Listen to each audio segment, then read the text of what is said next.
Donc là, c'est la conférence des membres. Donc c'est au lieu des conférences organisées par les chercheurs comme on fait d'habitude. Mon avis des chercheurs, cette fois-ci, ce sont les membres qui vont faire la conférence entre 15 et 20 minutes. Et on a ce soir 5 conférenciers en la personne de Raphaël Kicker. Avec petite montée les anagalaxies, comment et pourquoi. Je serai suivi de Théophile Bonnet, et le titre de sa conférence ce sera le futur de la conquête spatiale. Ensuite, ce sera au tour de Leila Godino, dont le titre de la conférence est présentation d'un projet de modélisation de supernova de type AA. Ensuite, ce sera Antoine Hermann, observation d'un quantité de planètes à voyager. Il est là. Et enfin, la soirée sera clôturée par Adrien Delis avec sa conférence Russie 2018 voyage de l'État. Et maintenant, nous allons commencer. Donc bonsoir, je me représente sur Raphaël Kicker. Et je vais commencer cette conférence des membres par cette présentation. Monter les amas de galaxies, comment et pourquoi. Donc, cette présentation, c'est à peu près les travaux que j'ai fait en stage en fin de L3 l'année dernière avec Victor Bonjour et Nabil Aragani, donc un doctorant et une chargée de recherche à l'IAS Angers, je vais l'applaudir. Et je vais vous parler un peu de mes travaux, puis je vais aller un peu plus loin et je vais aussi contextualiser ce que j'ai fait parce que c'est une variante, vous ne savez pas tout ce que c'est. Donc on va commencer par un peu de cosmologie.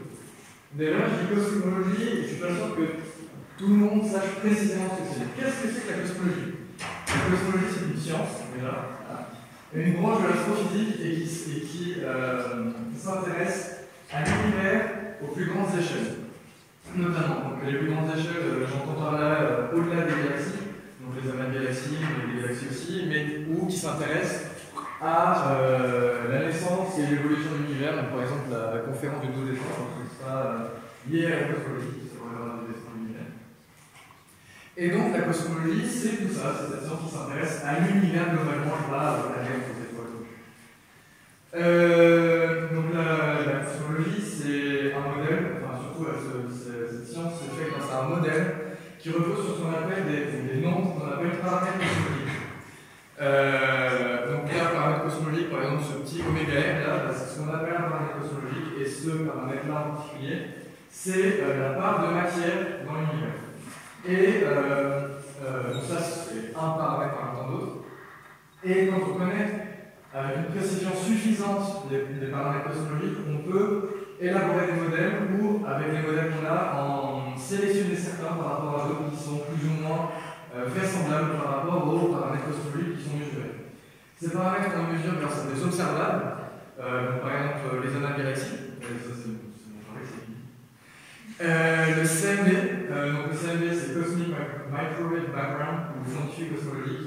C'est la première lumière qui a été émise après que l'univers soit devenu transparent. Et on a aussi par exemple les supernovae. C'est lequel? C'est par là. Merci. Je peux le faire aussi.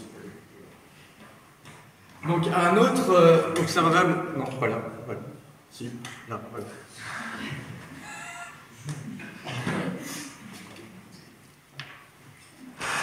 Donc un autre observable, les supernovae, et quand on met ensemble tous ces observables, on obtient par exemple des zones ici qui mettent des contraintes très précises sur, par exemple, le paramètre cosmologique ici, oméga m, ou ici oméga lambda, qui lui est la part d'énergie sombre dans l'univers. Si vous avez des questions sur ce que c'est, je pourrais répondre plus tard, c'est pas le sujet. Donc maintenant qu'on sait à peu près ce que c'est la cosmologie, qu'est-ce que c'est qu'un amas de galaxies ensuite?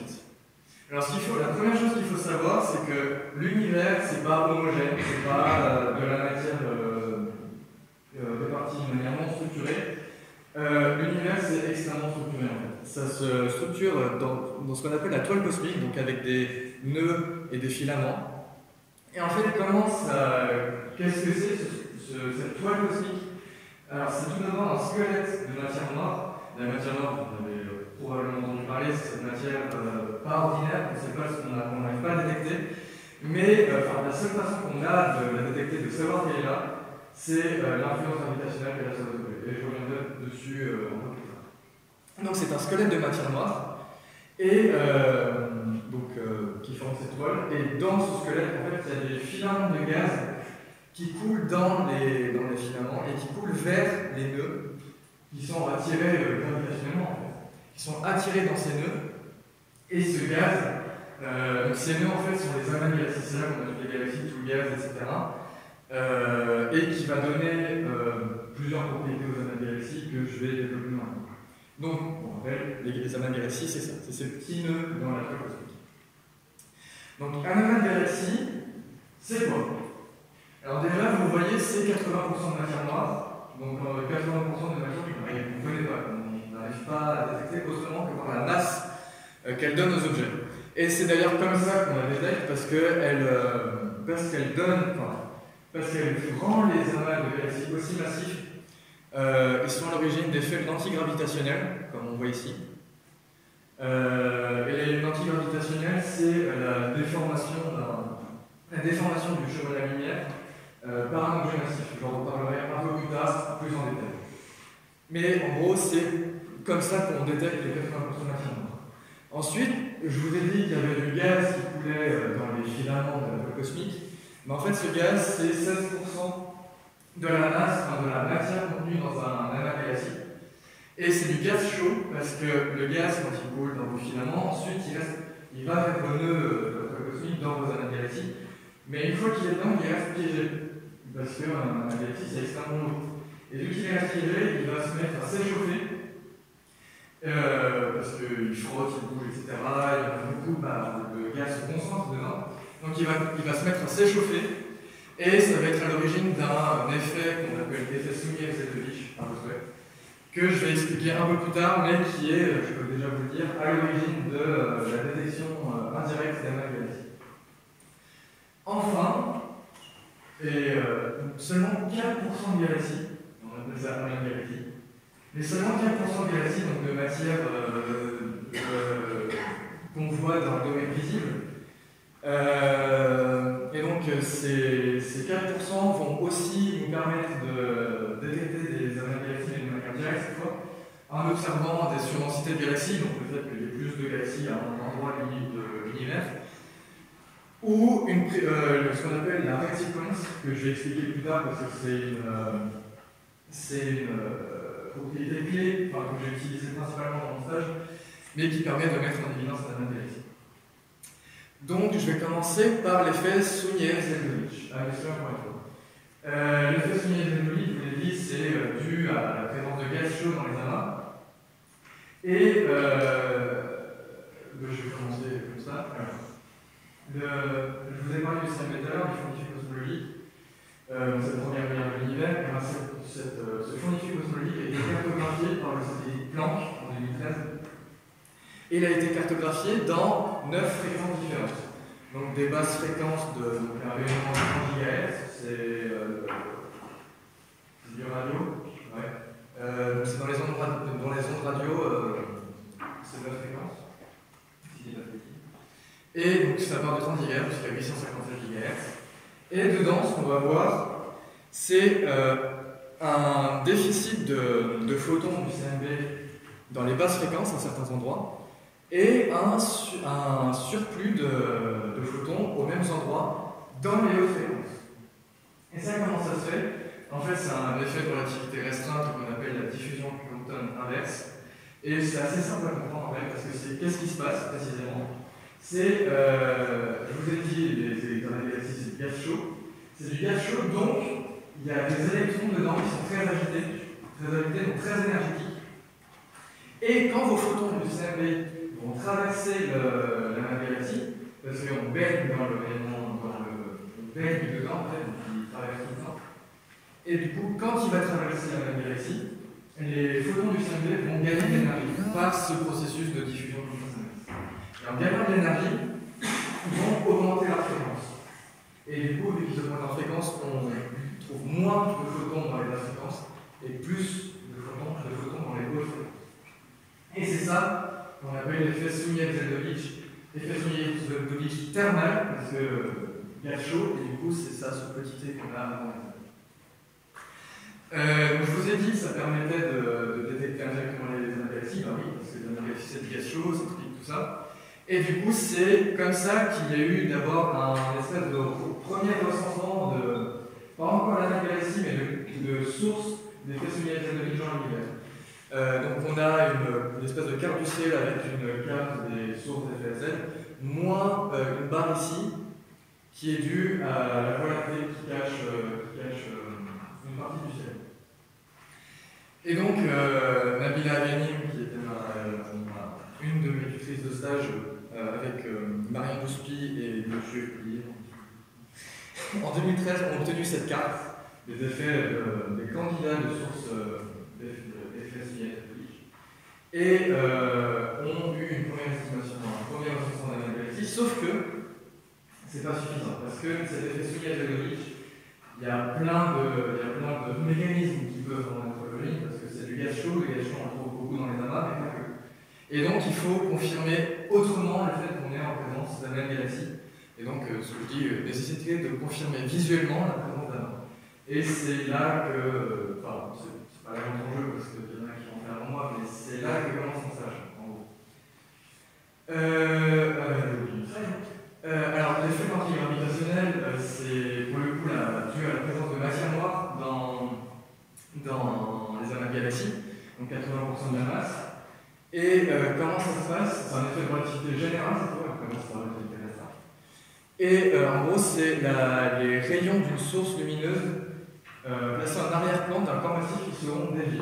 En gros, vous êtes là, vous regardez avec un télescope une galaxie, et bien, s'il y a une autre galaxie derrière, ces rayons lumineux seront déviés par le corps massif en arrière-plan, et du coup, on aura l'impression que les sources sont là et là. Et du coup, sur les images, ça donne un arc gravitationnel comme ici, ou comme là. Et ça, c'est un des amas qui vient des données que j'ai eu à analyser, qui est un nom absolument barbare, c'est PSZ1, G311, 65.48, -18, comme ça. Un nom dégueulasse. Et du coup, les tuteurs de ça m'ont appelé chouchou, parce que c'est bien plus simple, et que l'arc gravitationnel ici est vraiment magnifique. Il a pas l'air beau, mais en fait, il est magnifique. Et donc ça, c'est dû à la présence de matière noire dans les amas de galaxies, donc qui donne toute sa masse à un amas de galaxie. Ensuite, il y a une autre propriété qui, cette fois, vient des 4% de galaxies dans votre amas de galaxies, c'est ce qu'on appelle la redshift. C'est ça que j'ai principalement utilisé pour confirmer que dans mes données, j'avais des amas de galaxies. Et d'où ça vient? Qu'est-ce que c'est la redshift? Parce qu'en fait, ça vient d'une propriété très particulière des galaxies et des amas de galaxies. Ce qu'il faut savoir, c'est qu'une galaxie, ça a une vie, pas forcément un cycle de vie, mais ça a une vie. Ça naît, c'est jeune, puis à un moment ça vieillit et ça meurt. Une galaxie, quand c'est jeune, on dit qu'elle est jeune parce qu'elle a beaucoup d'étoiles jeunes. Et les étoiles jeunes sont bleues. Donc une galaxie jeune sera bleue. Une galaxie qui vieillit peu à peu, ces étoiles vont commencer à mourir, vont commencer à être en fin de vie, donc seront toutes plus rouges. Et du coup, on aura beaucoup de galaxies qu'on appelle rouges et mortes, red and dead. Red and dead, rouge et mort, voilà. Et donc c'est une propriété de la vie des galaxies, c'est comme ça que ça se passe. Sauf que, dans un amas de galaxies, toutes les galaxies deviennent red and dead en même temps. Et du coup, quand on veut confirmer que dans les données, on est en présence d'un amas de galaxies, on regarde la couleur des galaxies. Et si on est en présence d'un amas, on verra cette espèce de droite. Quand on fait un diagramme avec la magnitude, donc la luminosité des galaxies, enfin, avec leur couleur en fonction de leur magnitude. Donc là, vous voyez une droite de galaxie rouge. Et donc ça veut dire qu'il y a un amas de galaxies. Ici, c'est un graphique beaucoup plus joli. Là, c'est moi qui l'ai fait, donc il est moche. Là, il est très beau, et ça, c'est ce qu'on voit. Donc, votre red sequence. Les jeunes galaxies qui font partie du nuage bleu, et puis il y a des galaxies dans la vallée verte, on appelle ça, et qui sont en transition de jeune à vieille. Et donc c'est ça qui est principalement utilisé pour confirmer qu'on est en présence d'un galaxie.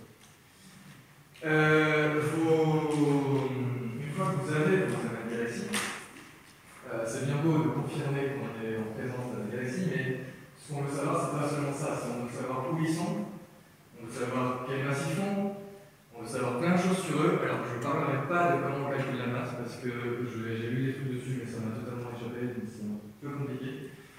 Par contre, la distance, c'est assez facile d'expliquer comment on situe un amas de galaxie dans le ciel. Ce qu'il faut, alors on va utiliser ce qu'on appelle le redshift. Ce qu'il faut savoir, c'est que, alors vous savez sans doute que notre univers est en expansion. Si vous ne le savez pas, je vous l'apprends, notre univers est en expansion. Et à cause de ça, utiliser la distance d'un objet qui s'éloigne, en fait, c'est pas très parlant, c'est pas très utile. On va plutôt utiliser une propriété du rayonnement émis qu'on appelle le redshift. En fait, la galaxie, vu qu'elle s'éloigne, donc l'univers est en expansion, elle s'éloigne avec une certaine vitesse. Et donc pour ceux qui ont fait de la physique, c'est un petit peu comme un effet Doppler. Et du coup, vu qu'elle s'éloigne de vous avec une certaine vitesse, la lumière que vous recevez aura une fréquence inférieure à la lumière qui aurait été émise. Fréquence inférieure, c'est-à-dire que la galaxie est plus rouge on la perçoit plus rouge que ce qu'elle est réellement. Vu que l'univers est en expansion, ça veut dire que la galaxie, plus elle est loin, plus elle s'éloigne vite. Parce que forcément, la galaxie qui est loin s'éloigne aussi d'une galaxie moins loin qui s'éloigne encore d'une galaxie moins loin. Du coup, une galaxie plus elle est loin, plus elle s'éloigne vite. Et plus elle s'éloigne vite, plus elle sera décalée vers le rouge. Et donc, on peut situer une galaxie, on peut dire à quel endroit de l'espace-temps se trouve votre objet, votre galaxie, votre amas de galaxie, en fonction du redshift, donc du décalage vers le rouge de votre objet. Donc, c'est bon, vous avez comment on arrive à situer un amas. Je vous dirai pas comment on mesure sa masse. Mais une fois qu'on a fait ça, on se demande pourquoi on va faire ça. Je vous ai dit, les modèles cosmologiques reposent sur des paramètres cosmologiques qui eux-mêmes sont déterminés grâce à des observateurs. Je vous remonte cette photo, cette image. Je vous ai dit aussi en début de présentation que les amas de galaxies étaient des observateurs. Et bien, plus on connaît des amas de galaxies, plus on connaît d'amas de galaxies de distance, donc de redshift varié, de masse variée, on arrive à poser des contraintes très fortes sur les paramètres cosmologiques. Donc là, par exemple, sur la part de matière dans l'univers, on a une bande de large comme ça. Plus on connaît d'amas, plus on pourra raccourcir, amenuiser cette bande pour finalement avoir, donc ça c'est en gros l'espace des modèles de cosmologie, pour qu'on puisse le réduire petit à petit pour savoir précisément ce qui va arriver à l'univers. Par exemple, si le point que vous avez obtenu est ici, vous avez un univers qui a une certaine forme, qui est courbé d'une certaine forme. S'il est sur cette droite, votre univers sera plat. S'il est là, il sera courbé dans l'autre sens. S'il est au-dessus de cette limite, votre univers va s'étendre tout le temps. S'il est en dessous, il va finalement se faire un big crunch, donc se réeffondrer. Et donc, c'est le but de pouvoir savoir, de pouvoir classer des modèles cosmologiques. Alors là, je vous parle du paramètre oméga, on parle de matière en univers, mais de recenser des amas, ça permet aussi de mettre des contraintes sur un autre paramètre cosmologique, qu'on appelle sigma 8, et qui, alors c'est un nom qui ne veut pas dire grand-chose, mais en gros c'est qui représente l'inhomogénéité de répartition de la matière en univers. En gros, à quel point vos nœuds sont pleins, à quel point les espaces entre filaments et nœuds de votre toile cosmique sont vides. Et donc, c'est ce que je disais, en mettant des contraintes très fortes sur vos paramètres cosmologiques, grâce à ce genre de recensement, ce genre d'études, on peut écrémer les modèles cosmologiques. On peut finalement choisir tel ou tel modèle, en éliminer certains parce qu'ils ne conviennent plus aux observations. Et c'est le but à terme de ce genre d'études. Pas mon stage parce que je suis pas moi je me suis arrêté à confirmer qu'on avait des anomalies ici, mais le but de l'étude à terme, c'est d'en apprendre. Et donc, je vous remercie de votre gratification.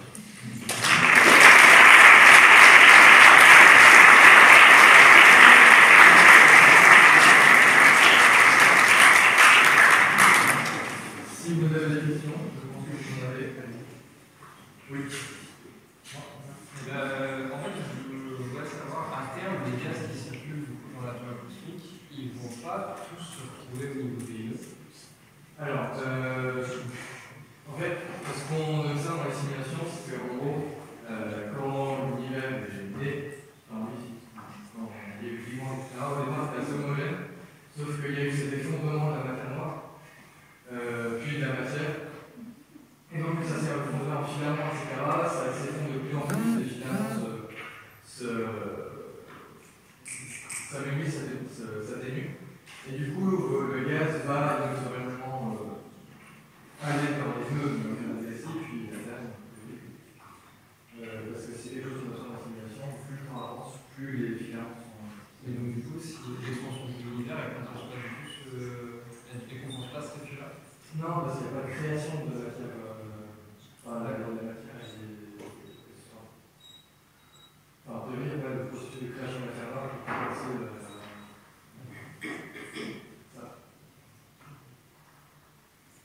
Oui.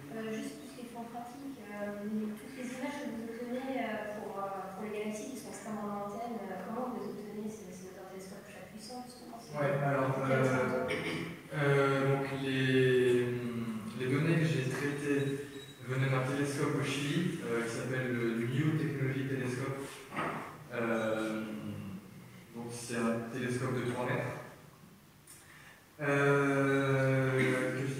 Alors, il y a des au foyer de ce télescope, il y a des instruments extrêmement performants des caméras traitées qui captent beaucoup de lumière.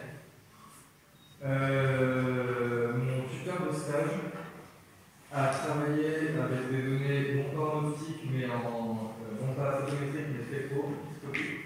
Et elle, c'était sur les hauts foyers des télescopes de 8 mètres du Very Large Telescope au Chili.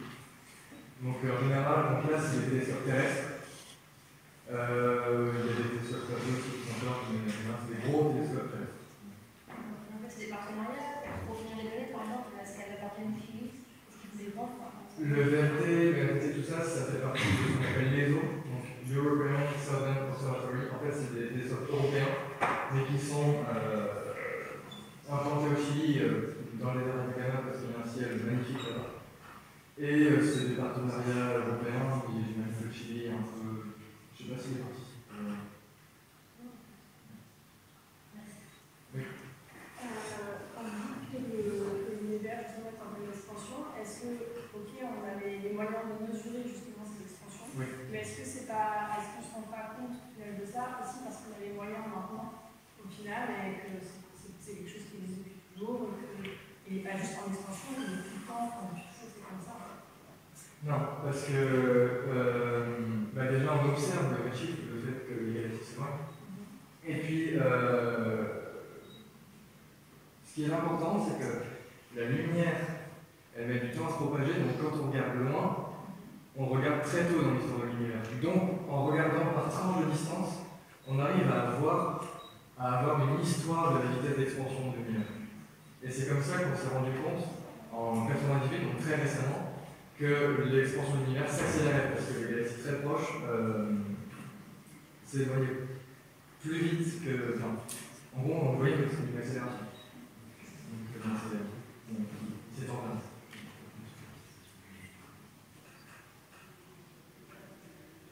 Pas d'autres questions? Donc, un petit.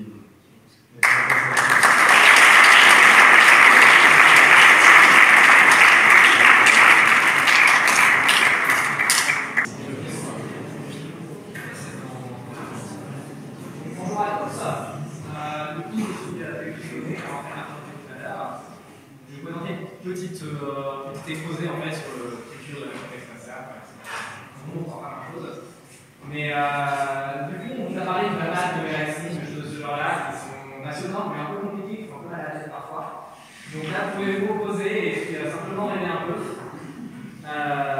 Donc bon, rêver un peu, mais rêver de manière assez réaliste, parce que j'ai sélectionné les projets qui sont les plus crédibles, et il y en a certains que j'ai éliminés, parce que même si on en parle beaucoup, pour le moment, c'est beaucoup parlé, il n'y a pas grand-chose en action. Donc du coup, ça c'est pas forcément nécessaire d'en parler beaucoup, mais c'est pour le sens. Donc j'ai parlé de faire rêver, et puis je ne sais pas trop pourquoi, je suis obligé d'être un contexte historique, donc en fait je vais vous ennuyer pendant quelques minutes. Mais je vous rassure, ça va être relativement court. Et c'est pour ça que je prends mes petites notes. Parce qu'il y a trop de texte. Donc, pour faire juste un rapide petit contexte, la conquête spatiale elle commence vraiment dans les faits en 1957 avec ce bouquin qu'on avance dans l'espace. En 1961, vous avez un chien, enfin un peu avant 1961, vous avez un chien qui est envoyé, puis ensuite en 1961, un homme, un pari russe qui s'appelle Yuri Gagarin. Le chien meurt, l'homme par contre survit. Mais c'est pas tout, parce qu'en 1965, les contacts sur la Terre c'est bien, les contacts dans l'espace profond c'est mieux. Donc on envoie un homme dans l'espace profond en combinaison. Et ensuite on commence à s'intéresser à ce qui est plus lointain. Donc la Lune d'abord, on pose un satellite sur la Lune en 1966, et puis on pose des hommes sur la Lune en 1969 avec Neil Armstrong et Buzz Aldrin, ça tout le monde connaît, voilà. Ensuite on s'intéresse encore un peu plus loin. Donc on va jusqu'à Mars, en 1976, on dépose une sonde. Alors Mars, je vous le dis tout de suite, on en parle beaucoup. On a envoyé beaucoup de choses là-bas, mais la moitié des trucs qu'on a envoyé là-bas sont écrasés sur partie de notre système solaire. Donc c'est un petit peu la merde, ce que je veux dire. Ensuite, en 1998, vous avez le truc qui commence à faire un peu de science-fiction, l'ISS, avec une station en orbite et puis même des hommes pendant 20 ans, plus de 20 ans même bientôt, en permanence dessus. Donc ça c'est en 1998, et puis entre 1998 et puis les années 2010-2015, il y a une sorte de petit trou où il y a des missions scientifiques qui sont faites, ce genre de choses-là, mais il n'y a plus trop de grandes évolutions, de grands événements qui font rêver le public, enfin surtout, super personnellement. Jusqu'en 2015, ça recommence un petit peu maintenant. Donc vous avez tous les projets d'envoyer des gens sur Mars, tous les projets de faire des bases lunaires, etc. Et des trucs qui ont été abandonnés par la NASA et qui ont été réussis par des particuliers, comme par exemple envoyer une fusée et puis la faire redescendre et se poser tranquillement à la verticale. Donc que de ministre de ça et de vie. Et donc ça c'est pour le côté un petit peu contexte historique. Maintenant, où est-ce qu'on en est maintenant? Maintenant on se rend compte qu'on a beaucoup de problèmes. Pour aller plus loin que ce qu'on veut aller actuellement. Et les premiers, ils sont bien sûr techniques. Pour aller à Mars, ça prend entre 1 et 3 ans selon les projections. C'est long, ça veut dire qu'il faut avoir du matériel extrêmement performant, extrêmement fiable surtout, parce que vous êtes dans l'espace profond, vous ne pouvez pas acheter des déballeurs pour réparer le système de survie qui vient de mâcher, donc il ne faut pas que ça lâche. Il y a aussi un véritable problème, c'est le rayonnement cosmique. Donc quand vous êtes sur Terre, vous êtes protégé par le champ magnétique terrestre qui évite que vous soyez grillé. Le problème, c'est que dès que vous vous éloignez un petit peu de la Terre, dès que vous êtes par exemple autour de la Lune, le champ magnétique terrestre ne suffit plus, en fait, il ne vous protège plus. Donc vous êtes obligé de trouver d'autres moyens de vous protéger par des blindages, de petites systèmes, et ça, c'est pas encore bien maîtrisé.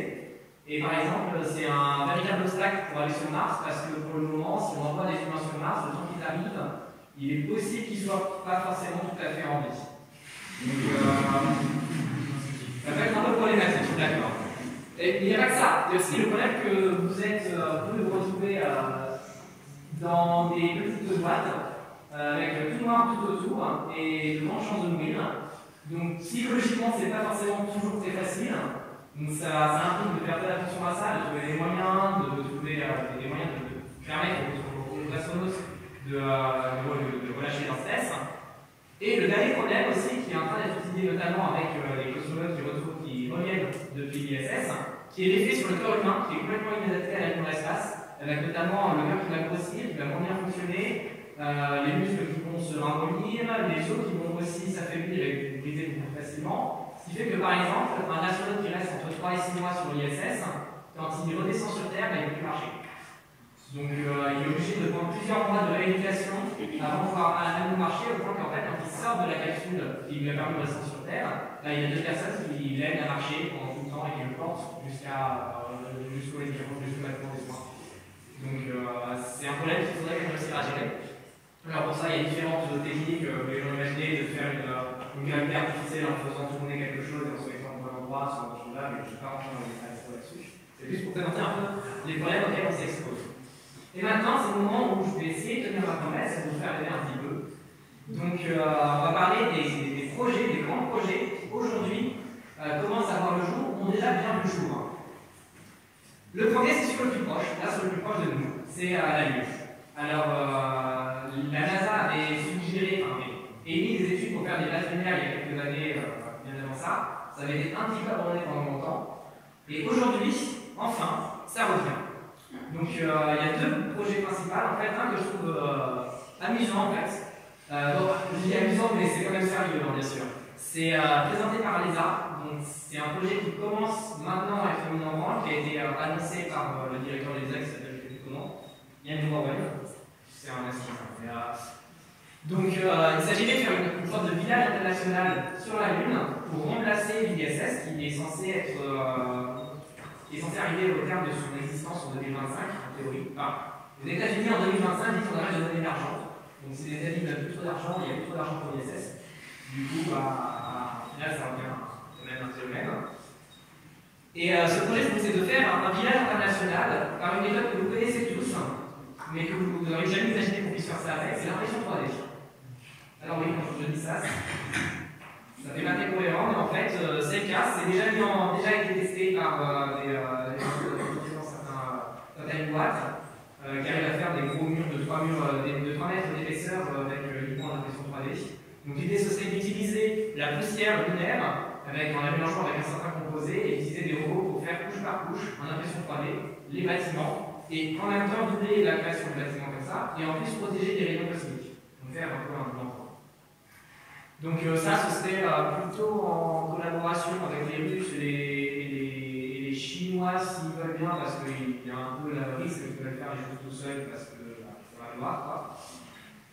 Et le deuxième projet, c'est un projet qui est vraiment beaucoup de collaboration déjà actuelle entre toutes les grandes agences mondiales. Donc il y a la NASA que je connaissais tous, l'ESA que j'espère que vous connaissez tous quand même, le Roscosmos, l'agence suisse dont on parlera probablement plus sur la je sais pas. Ouais, c'est bon. Et la JAXA, qui est l'agence spatiale japonaise. Donc ça, c'est un projet qui est un petit peu, on va dire, d'une certaine manière, un peu moins ambitieux que la première, parce que l'idée serait de refaire quelque chose de similaire à l'ISS, mais en fait autour de la Lune. Et la raison pourquoi ils peuvent faire ça, en fait, parce que ça leur servirait de plateforme pour éventuellement commencer à faire des explorations plus poussées de Mars, et notamment éventuellement des vols habités. Donc c'est à la fin de la plateforme de test pour établir des solutions pour la protection contre le rayonnement cosmique, mais aussi un moyen de tester des effets à long terme sur le corps humain, de faciliter l'envoi d'éventuels d'autres astronefs vers Mars, des valorités, etc., etc. Donc ça, c'est un projet dont la construction devrait commencer pour le fond de 2022. Il y a déjà des contrats qui ont été signés un peu partout avec Ariane, entre la NASA et Ariane, etc. Donc vous pouvez voir ici un petit résumé. Donc, ça aurait à peu près la même structure que l'ISS, en plus moderne, parce que 20 ans de plus, mais en gros, ce serait le même principe. Donc, bon, maintenant qu'on a parlé de la base lunaire, de la Lune, on va un peu plus loin que d'habitude, et on parle un peu de Mars. Alors, Mars, effectivement, il y a beaucoup de choses qui marchent, il y a beaucoup de choses qui partent à l'autre jour, mais aussi des choses qui marchent. Et même si pour le moment c'est encore plus de la préparation, on commence à voir un petit peu des idées qui commencent à se profiler, des idées sérieuses, je veux dire, bien sûr. Donc je vais présenter ici principalement 3 projets. Je ne vais pas trop parler d'un dernier projet d'Elon Musk, vous connaissez peut-être. Donc il y a beaucoup de projets qui parfois marchent, et ça surprend, mais en général qui sont très innovants et très, très dangereux. Donc par exemple, on peut envoyer quelqu'un, ils peuvent commencer à faire une colonie sur Mars en 2022 alors qu'il n'a même pas encore envoyé quelque chose sur Mars maintenant. Donc il y a toujours ce petit côté, ça a l'air cool, mais en même temps, à prendre avec des pincettes. Mais bon, sur des sujets un peu plus actuels, donc, vous avez ici un robot qui devrait arriver bientôt sur Mars le 26 novembre, qui s'appelle Insight. Sauf si j'ai raté un chiffre, mais normalement c'est le cas. Donc lui, c'est des études vraiment plutôt scientifiques, mais études cyniques pour savoir un peu si Mars a eu une vie géologique à un moment, si elle a pu fonctionner de la même manière que la Terre, et essayer de trouver des témoins de ce fonctionnement-là dans le sol. C'est un projet plutôt de... Je ne sais plus le qui en fait. Oh, je vais pas en tout cas, les deux projets qui sont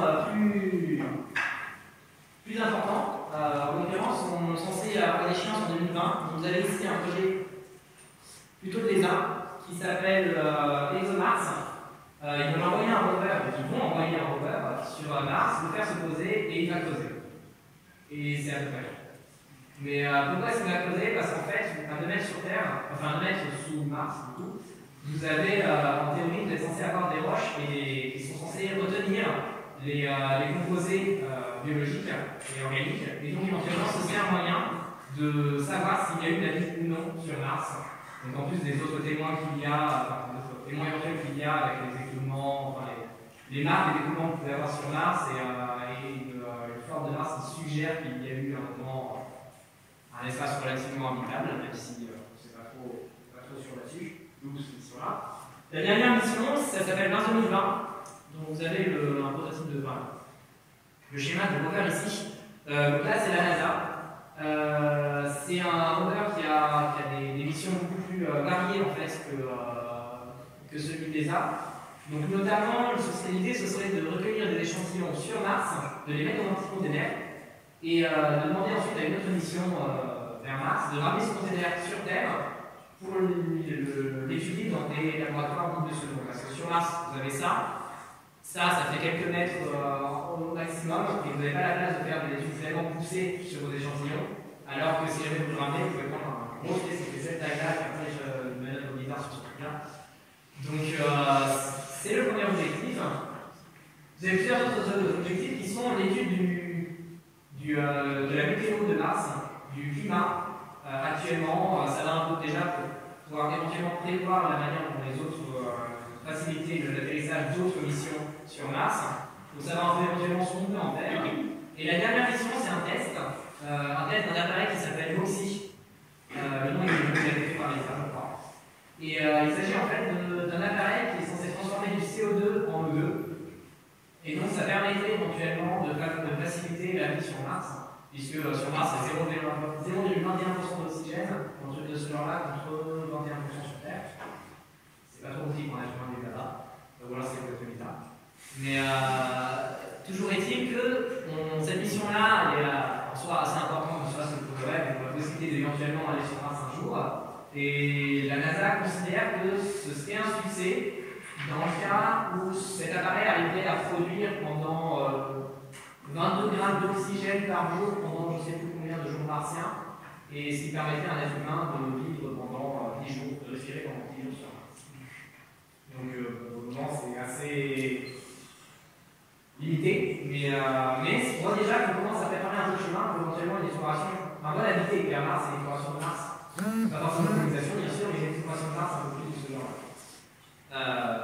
Donc, une fois qu'on est passé sur Mars, on part sur le système solaire parce que j'ai la flemme de tout faire.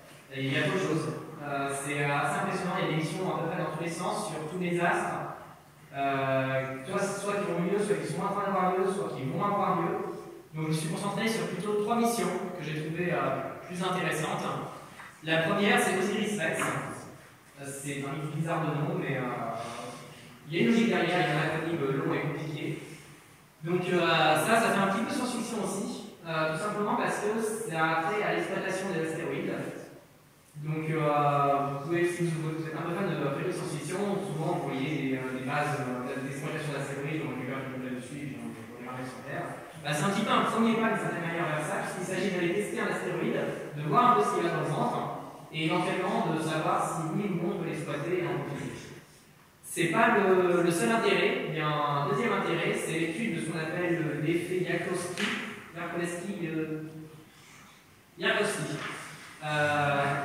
Donc c'est un effet qui peut potentiellement être dangereux sur la Terre, tout simplement parce que un astéroïde qui se déplace sous l'action du Soleil est exposé à l'action du Soleil est chaud, et comme il est chaud, il rayonne, et donc il y a une force de rayonnement qui existe à cause de ce rayonnement-là, ce qui fait que ça peut altérer la trajectoire de l'astéroïde. Vous voyez tout de suite le scénario de catastrophe, pendant l'astéroïde dans la trajectoire d'atterrir et qui va s'écraser sur la Terre. C'est pour spécifier un peu ce genre de phénomène-là et savoir un peu plus de quoi il s'agit. Donc ça, c'est la première mission Osiris-Rex. La deuxième s'appelle Europa Clipper. Europa Clipper, qu'est-ce que c'est? Je fais un petit résumé d'Europa. Europa, c'est une lune de Jupiter qui a à sa surface en fait, des océans gelés d'eau. Et donc, c'est un monde potentiellement habitable, potentiellement sur lequel on peut retrouver la présence de vie. Et donc, le rôle de Europa Clipper, c'est justement de vérifier ce truc-là. Comment? En fait, en envoyant le son à proximité et en sondant en dessous des océans gelés pour voir s'il y a de l'eau liquide civile dessus, si vraiment c'est bon. Donc c'est son premier rôle, elle s'est censée faire des mesures de champ magnétique pour savoir si la Terre était protégée des rayonnements cosmiques correctement. Elle fait aussi plein de mesures sur la météo, enfin bref, des mesures habituelles que font les sondes. Et donc c'est son rôle principal pour l'étude en fait, éventuellement la découverte de mondes habitables en dans le système solaire. La dernière, pour le coup, c'est vraiment une mission à peu près purement scientifique, ça s'appelle Solar Orbiter. Il s'agit en fait d'envoyer un satellite très près du Soleil, plus près qu'on ne l'a jamais fait, sans qu'il brille. Et l'idée là, c'est d'étudier un peu plus en profondeur le vent solaire. Si vous ne savez pas ce que c'est, en gros, c'est des émissions de particules du Soleil qui viennent, qui irradient en fait tout le reste du système solaire. Et en gros, et en fait, ça peut avoir des conséquences assez désastreuses comme les éruptions solaires, des conséquences assez désastreuses sur les satellites terrestres, et donc qui peuvent se retrouver mis en service avec des blackouts, etc. Donc son but, c'est un peu d'étudier ça. Après, le moment qui, moi, personnellement, me fait plus rêver, parce que là, ça reste très scientifique et puis à des échéances plus lointaines, pour le coup, en général, plusieurs décennies, c'est Elon Musk, SpaceX. Alors, il est un peu carré sur les bords, mais on ne peut pas lui enlever qu'il a des idées extrêmement innovantes et qu'il sait comment les faire. C'est le fondateur de PayPal, le fondateur de Tesla, le fondateur de SpaceX. C'est la première personne à avoir réussi à faire d'une entreprise civile un acteur important du monde aérospatial, en général des lanceurs spatiaux, en général c'est uniquement des écrans qui arrivent.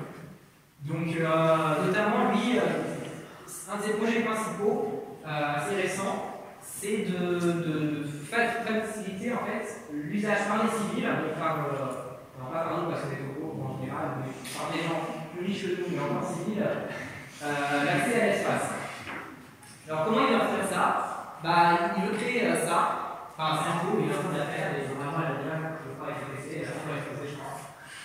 Oui, non, parce que Elon Musk, pour information, pendant à peu près 5-6 ans, c'était une blague, parce qu'il voulait faire décoller des fusées et les faire réatterrir à l'horizon, à la verticale. Sauf qu'en général, elle décollait, puis elle redescendait, mais elle s'atterrissait en morceaux. Donc en général, les journalistes, quand ils l'interrogeaient, ils posaient toujours une question un petit peu ironique là-dessus. Et la réponse d'Elon Musk à ça, c'était un truc du genre oui, d'accord, elle a encore explosé. Et cette fois-ci, les morceaux sont plus gros. Ce mec a de l'argent. Personnellement, faire exploser une fusée, j'en ai déjà plusieurs fois en avoir une. Donc voilà.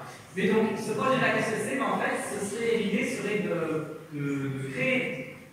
Donc, sa fusée, qui s'appelle le Big Fucking Rocket, et de l'utiliser pour des vols civils entre intercontinentaux. Donc, au lieu de faire Paris, c'est pas Nouvelle-Calédonie en 24 heures, vous faites Paris-Nouvelle-Calédonie en 35 minutes. Donc, c'est un raccourcissement énorme des temps de transport, et son but à lui, c'est d'arriver à ça d'ici quelques années, ou une dizaine d'années maximum. Bon, c'est Elon Musk, hein. Ces échelles de temps sont à prendre avec des pincettes. Mais il n'empêche qu'il y a ce projet-là, cette Big Fucking Rocket est censée être aussi utilisée pour des vols vers Mars, pour des vols vers le point de Mars, pour en fait utiliser pour un peu de faire un seul truc qui sert à tout. C'est un peu son gros projet, celui sur lequel il fait plein de pubs actuellement. Il a fait une très jolie vidéo là-dessus. La fusée n'est pas encore là, mais la vidéo est déjà là, et elle est déjà ce que fera la fusée. Donc il est fait deux fois la pub. Et donc voilà, c'est ce côté-là un petit peu qui fait un peu rêver. Il veut même faire du tourisme spatial. Donc il va envoyer quelqu'un qui vient de ses sponsors, il va l'envoyer pour faire un petit séjour autour de la Lune, et puis il redescend sur Terre après. Donc c'est un peu ce genre-là, et c'est les premiers pas en fait vers la science-fiction. Personnellement, je rêve vers le privé. On va aller faire des films en caboteur autour de la Terre. Donc voilà. Donc ça clôture ma présentation sur un certain nombre de projets actuels de la conquête spatiale. Et puis j'espère que je vous fais un petit peu rêver quand même. Donc voilà.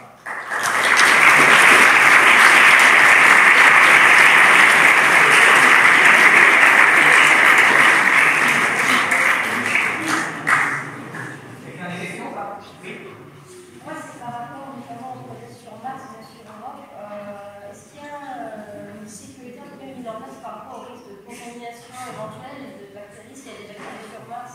est-ce qu'on risque pas de les contaminer avec des bactéries terrestres ou vice versa si on ramène des champignons de Mars? Pour le moment, on a découvert aucune vie, même bactérienne sur Mars. Si c'était le cas, si jamais on en trouvait, effectivement, ça pourrait être un problème. Je me suis passé avec le jour avec des potes, donc ça pourrait être un problème et il faudrait faire attention à ça. Mais je pense qu'aujourd'hui, la sécurité sur les échantillons qui viennent de l'espace est tellement forte qu'en tout cas, pour la contamination de la Terre par des bactéries extraterrestres, c'est relativement peu probable. Et l'inverse, il y a quand même une stérilité par rapport à l'inverse, normalement, tout est stérilisé. La surface du vaisseau est censée être stérilisée parce que l'espace n'est pas inhabitable. Et l'intérieur aussi, pas forcément stérilisé parce que quand il y a des gens là-bas, maintenant, ils sont censés être vivants, donc il faut évacuer pour ça. Mais ça a été des risques relativement limités. En plus, pour que ce soit un risque de transfert, il faut déjà construire de la piscine par rapport à ça. D'autres questions? Oui. Vis-à-vis du village spatial dont vous avez parlé, moi j'ai l'idée qu'il y a beaucoup de météorites qui tournent en permanence sur la Lune et que ça peut causer évidemment des soucis. Donc en fait la question c'est est-ce que vraiment un village comme ça c'est fiable à terme? Est-ce qu'il y aura pas un moment où vous trouvez que c'est justement ça le principe de l'impression 3D dont j'ai parlé, c'est de faire suffisamment de pour que si ça tombe, le cratère du météorite soit moins épais que la protection sur le village. Mais la fréquence, elle est suffisamment faible pour qu'on puisse même réparer le cas où il y a un problème. Je n'ai pas de détails là-dessus, j'avoue. Mais en l'occurrence, un problème qu'on peut vraiment sérieux les arbres, je pense qu'ils vont faire des études là-dessus et qu'ils vont dire c'est possible. D'autres questions? Merci beaucoup.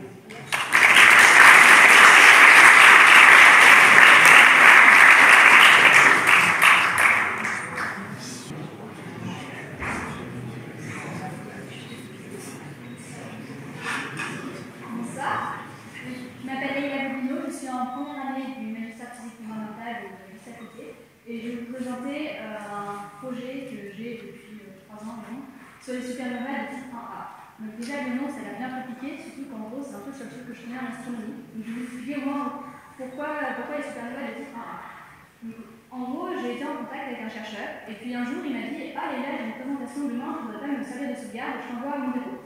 Donc je me suis retrouvée à avoir un dépôt d'un chercheur sur la supernova de type 1A. Donc évidemment j'ai ouvert, évidemment j'ai regardé et j'ai posé des questions. Et puis il m'a répondu, et puis j'ai reposé des questions, et puis ça a pris l'ampleur, et puis voilà.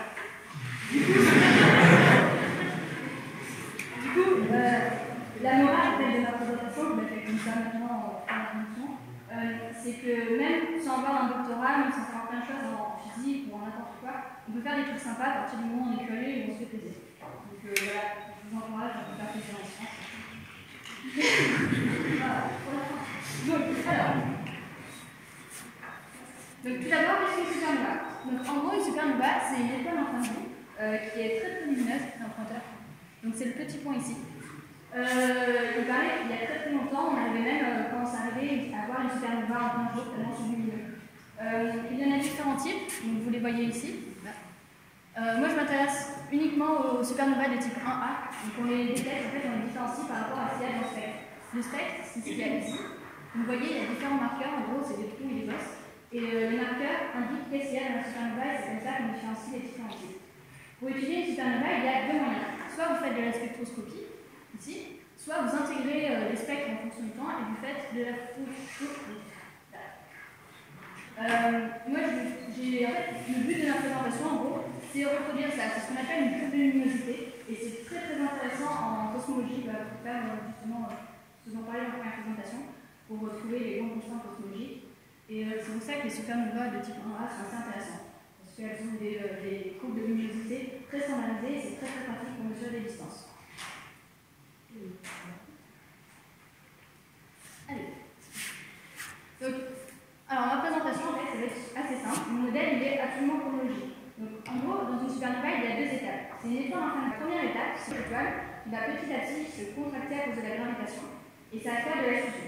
Ensuite, la fusion, qui a produit beaucoup d'énergie, va contrebalancer l'effet de gravitation et va avoir une explosion. Et ensuite, dans votre explosion, vous allez donc vous imaginez toute votre matière qui va faire un énorme nuage Et dans ce nuage, il va y avoir de la désintégration, et c'est cette désintégration qu'on va observer, parce que ça va produire de l'énergie qui va faire des courbes de luminosité. Donc moi, c'est vraiment ce que j'ai fait, étape par étape dans la chronologie, et j'ai essayé de modéliser tout ça avec les moyens du bord un peu que j'avais, en sachant que les moyens du bord, ça a été un peu difficile quand j'ai commencé à faire un peu en cours.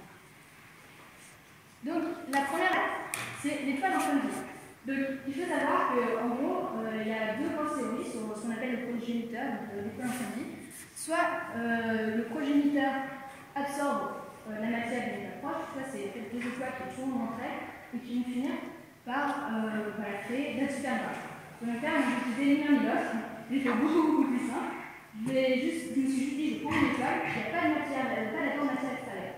Ensuite, l'autre hypothèse que j'ai fait, c'est que toutes les matières, tous les éléments qu'il y a dedans sont répartis de façon homogène. Là encore, c'est pas tout à fait vrai. Vous avez peut-être déjà vu des schémas de l'intérieur d'une étoile avec des systèmes en couche de nom. Voilà, tant pis. Et puis, enfin, la dernière hypothèse qui est super importante, c'est, je me suis dit, il y aura uniquement, après je me suis dit, ça fait, on va revenir, je me suis dit, il y aura uniquement du carbone et de l'oxygène dedans. Et ça va donner un des éléments les plus importants de tout mon projet, c'est le pourcentage de carbone initial, en sachant que mon rêve prochainement, c'est réussir à trouver le pourcentage de carbone initial d'une supernova. Voilà. Du coup, ça, c'est des hypothèses de base qui sont assez critiquables, mais bon, c'est un petit projet comme ça, tranquille. Ensuite, donc je vous ai dit, la première étape, c'était la fusion. Donc en gros, ce tableau est assez simple. Vous voyez au début, il y a uniquement du carbone et de l'oxygène. Ce carbone et cet oxygène vont fusionner, ça va produire de nouveaux éléments, le magnésium, c'est aussi un soufre. Ensuite, ces nouveaux éléments vont continuer de fusionner avec ces éléments-là, ça va produire encore des nouveaux éléments, etc. etc. C'est là où on voit par exemple l'idée d'enrichissement, parce que c'est grâce à la fusion qu'il va y avoir des éléments de plus en plus lourds, et c'est grâce à ces éléments de plus en plus lourds qu'on est là. La question maintenant, c'est pourquoi on s'arrête au nickel. En vérité, on s'arrête au fer, parce que le fer, c'est l'élément le plus stable. Sauf que comme il y a beaucoup d'énergie qui rentre en jeu, on arrive à aller légèrement plus loin et à aller jusqu'au nickel 56, qui est vraiment un élément super important pour les supernovas. Vous avez un élément à retenir, c'est vraiment nickel 56. Voilà, et ensuite, une autre hypothèse, un peu comme j'avais une hypothèse, on part du principe que toutes les réactions sont plus probables. C'est assez utile cette hypothèse, parce que. Oh mince. Voilà, parce que c'est avec cette hypothèse que j'ai fait un programme informatique basé sur l'aléatoire. Donc en gros, le principe du programme, j'adore l'expliquer parce qu'on parle de chamallows. Donc vous imaginez un grand saladier avec des chamallows. Dedans, il y a des chamallows rouges, on va dire par exemple des atomes de carbone, et des chamallows oranges. Du coup, c'est des atomes d'oxygène. Le principe du programme, c'est qu'en fait, on prend deux chamallows au hasard, on regarde si leur somme, enfin la somme des nucléons est inférieure à celui du nickel, pour vérifier si on peut bien conduire. Si c'est le cas, vous prenez vos deux chamallows, vous les jetez de côté, et vous mettez un nouveau chamallow qui représente le nouvel élément. Et donc vous recommencez ça, etc. Et c'est comme ça qu'on a les courbes avec, vous voyez les deux principales qui descendent, c'est le carbone et l'oxygène. Donc parce qu'évidemment, la quantité va diminuer au temps. Et ensuite, il va y avoir des nouveaux éléments qui vont être produits. Voilà. Et en fait, donc ça, en fait, c'est vraiment la phase de fusion. Vous voyez, c'est peut-être que là, on ne voit pas très bien, mais c'est très rapide. Et la partie la plus intéressante, c'est les asymptotes ici. Parce qu'en gros, ce qui arrête la phase de fusion, c'est l'explosion. Mais alors, c'est très compliqué à expliquer l'explosion. Donc, on va faire beaucoup plus simple. On va juste se dire, la fusion s'arrête quand on arrive à l'asymptote. Du coup, ce que j'ai fait, c'est un autre programme qui prend les dernières valeurs de ça. Et en fait, vous faites tourner votre programme plein de fois pour avoir ces dernières valeurs, donc ces valeurs asymptotiques, en fonction du pourcentage de carbone ici, et ici, de la quantité de ces nouveaux éléments. Et donc on peut faire ça pour le nickel, le fer, le chrome, etc. C'est très utile parce que comme je ne suis pas très bonne en programmation, mes programmes sont assez bons, et donc ça permet d'aller plus vite. C'est en gros la fin de la phase de fusion, c'est le début de la phase suivante, et c'est ça qui m'intéresse. Ensuite, on passe à la phase suivante, la désintégration. Donc, il y a 4, donc dans les noyaux qui sont produits à la fin de la fusion, il y en a 4 qui sont particulièrement instables. Donc c'est ceux qui vont se désintégrer, c'est les plus lourds.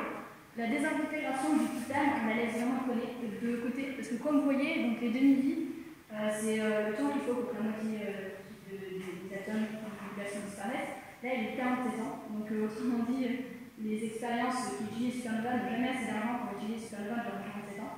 Donc on la laisse un peu de côté, et on va garder plutôt celle du chrome, du fer et du nickel. Je répète, le nickel c'est super important. Et donc qui dure sur des durées beaucoup plus intéressantes, en sachant que la plupart du temps on utilise une supernova durant 2 mois, une soixantaine de jours. Ça dépend encore une fois de son utilisation. Et donc, encore une fois, soit grâce à la théorie, soit grâce à l'aléatoire, on peut avoir l'évolution des quantités de ces noyaux en fonction du temps. Donc, c'est le moment où... je suis désolée, je pensais que c'est beaucoup moins nombreux, donc jeter des pierres si c'est trop moche. Mais en gros, ça, c'est les équations, en fait, c'est... c'est simple, en gros, c'est quand on utilise des équations différentielles, et puis et puis patata, et puis paf, magique. Et donc, ce qui est intéressant pour vous là-dedans,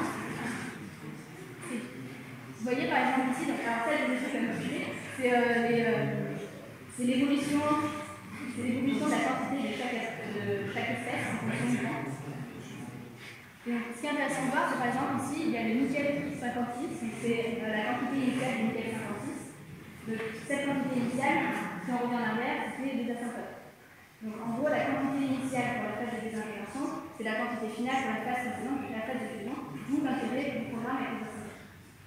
Bon, ça en fait, c'est peut-être pas une bonne idée. Enfin voilà. Et du coup, comme précédemment, donc là, c'est le premier schéma, c'est vraiment l'évolution de la quantité de tous les éléments en fonction du temps. Et encore là, c'est là où j'adore les supernovas, parce que vous voyez, on a encore de nouveaux éléments. Donc ça n'arrête pas, il y en a toutes sortes, et puis même on se retrouve dans différents types d'isotopes. Juste en dessous, vous avez la production d'énergie, donc la puissance. Pour ça, on utilise la superbe équation E égale mc2 que tout le monde connaît. Et bien là, pour une fois, il est vraiment utile, c'est pas juste une équation, c'est un t-shirt. Voilà.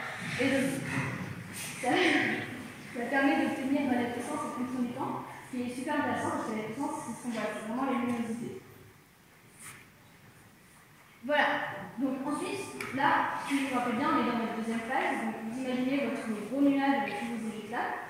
Il faut dire que ce nuage en fait est en train de petit à petit, en fait, c'est très très rapide. Je crois bien qu'il y a une vitesse d'expansion de 10 000 km par seconde, tranquille. Donc il est en train de s'agrandir petit à petit.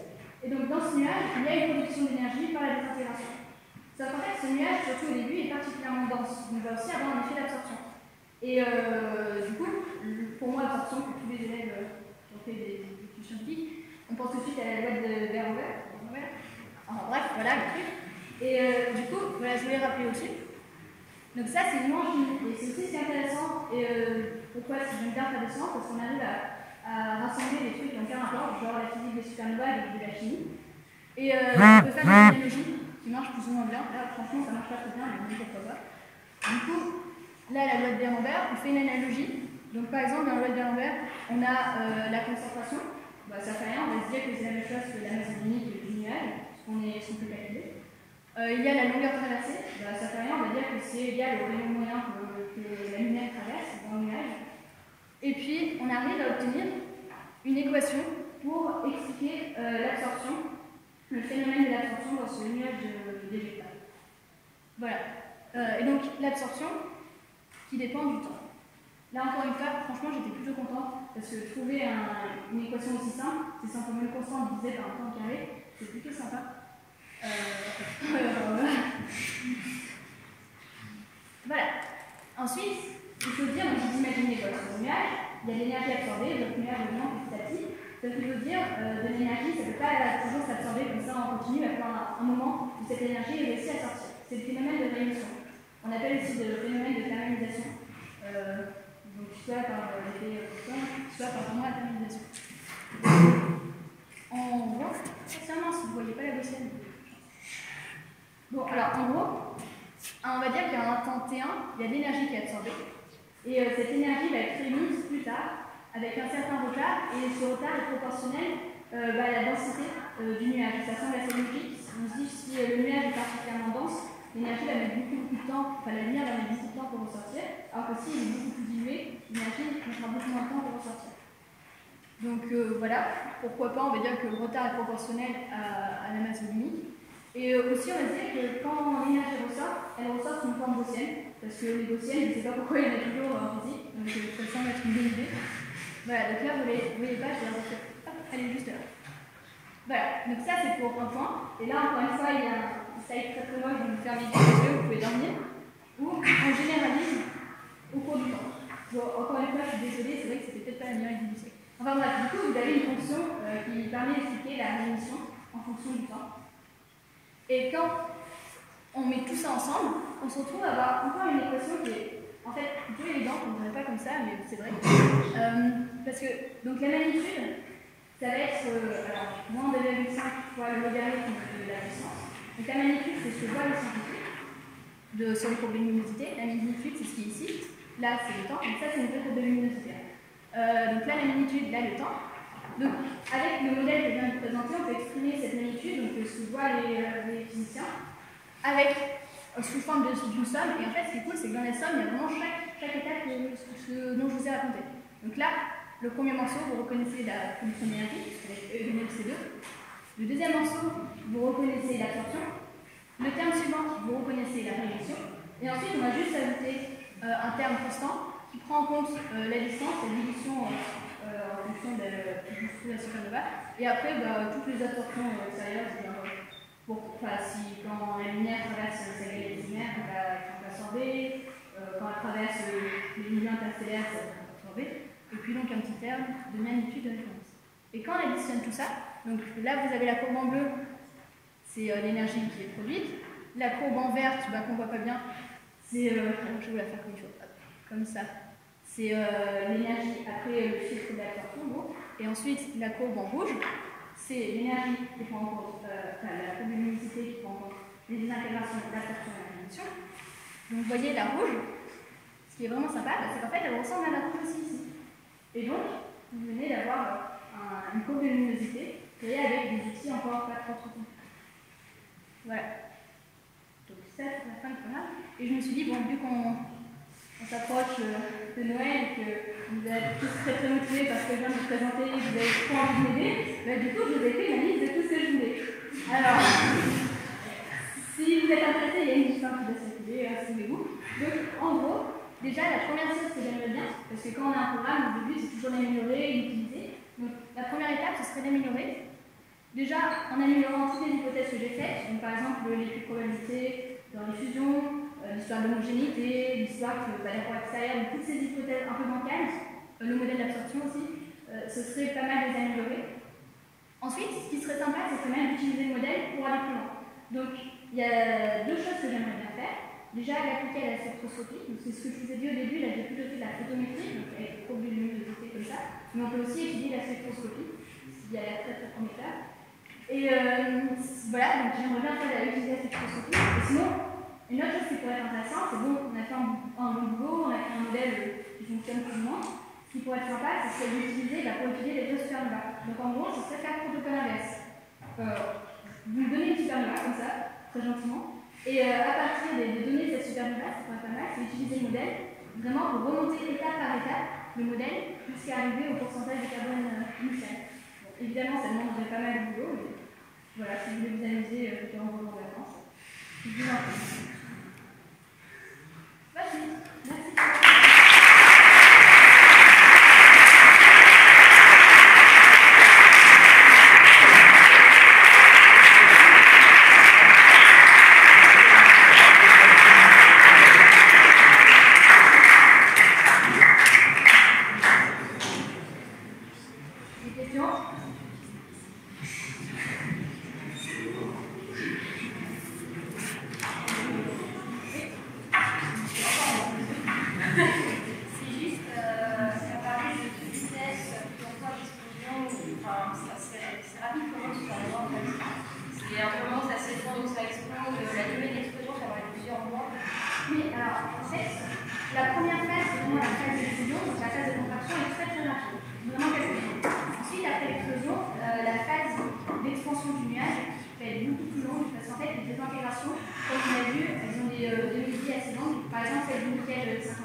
Celle du nickel 56 en tant que telle, sa désintégration est assez faible. Par contre, la désintégration du cobalt après son temps de vie de 77 jours, qui permet de faire des observations sur montagne et donc une centaine de jours. Voilà.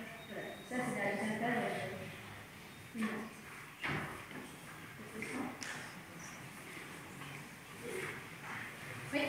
Il y a une version papier. Pardon? Il y a une version papier. De ça? Ouais. Ça dépend, tu veux la version courte ou une version courte? Non, tu vas publier ça. Non. Après, en tant que tel, ça se fait bien, il y a pas mal de modèles comme ça, par rapport à ça. Il y a des modèles qui fonctionnent mieux, par exemple, ce qui est un peu dommage avec celui-ci, c'est que l'absorption ne reprend pas bien les données de luminosité. Il faut qu'on discute la présence stochastique et énergétique. Bravo.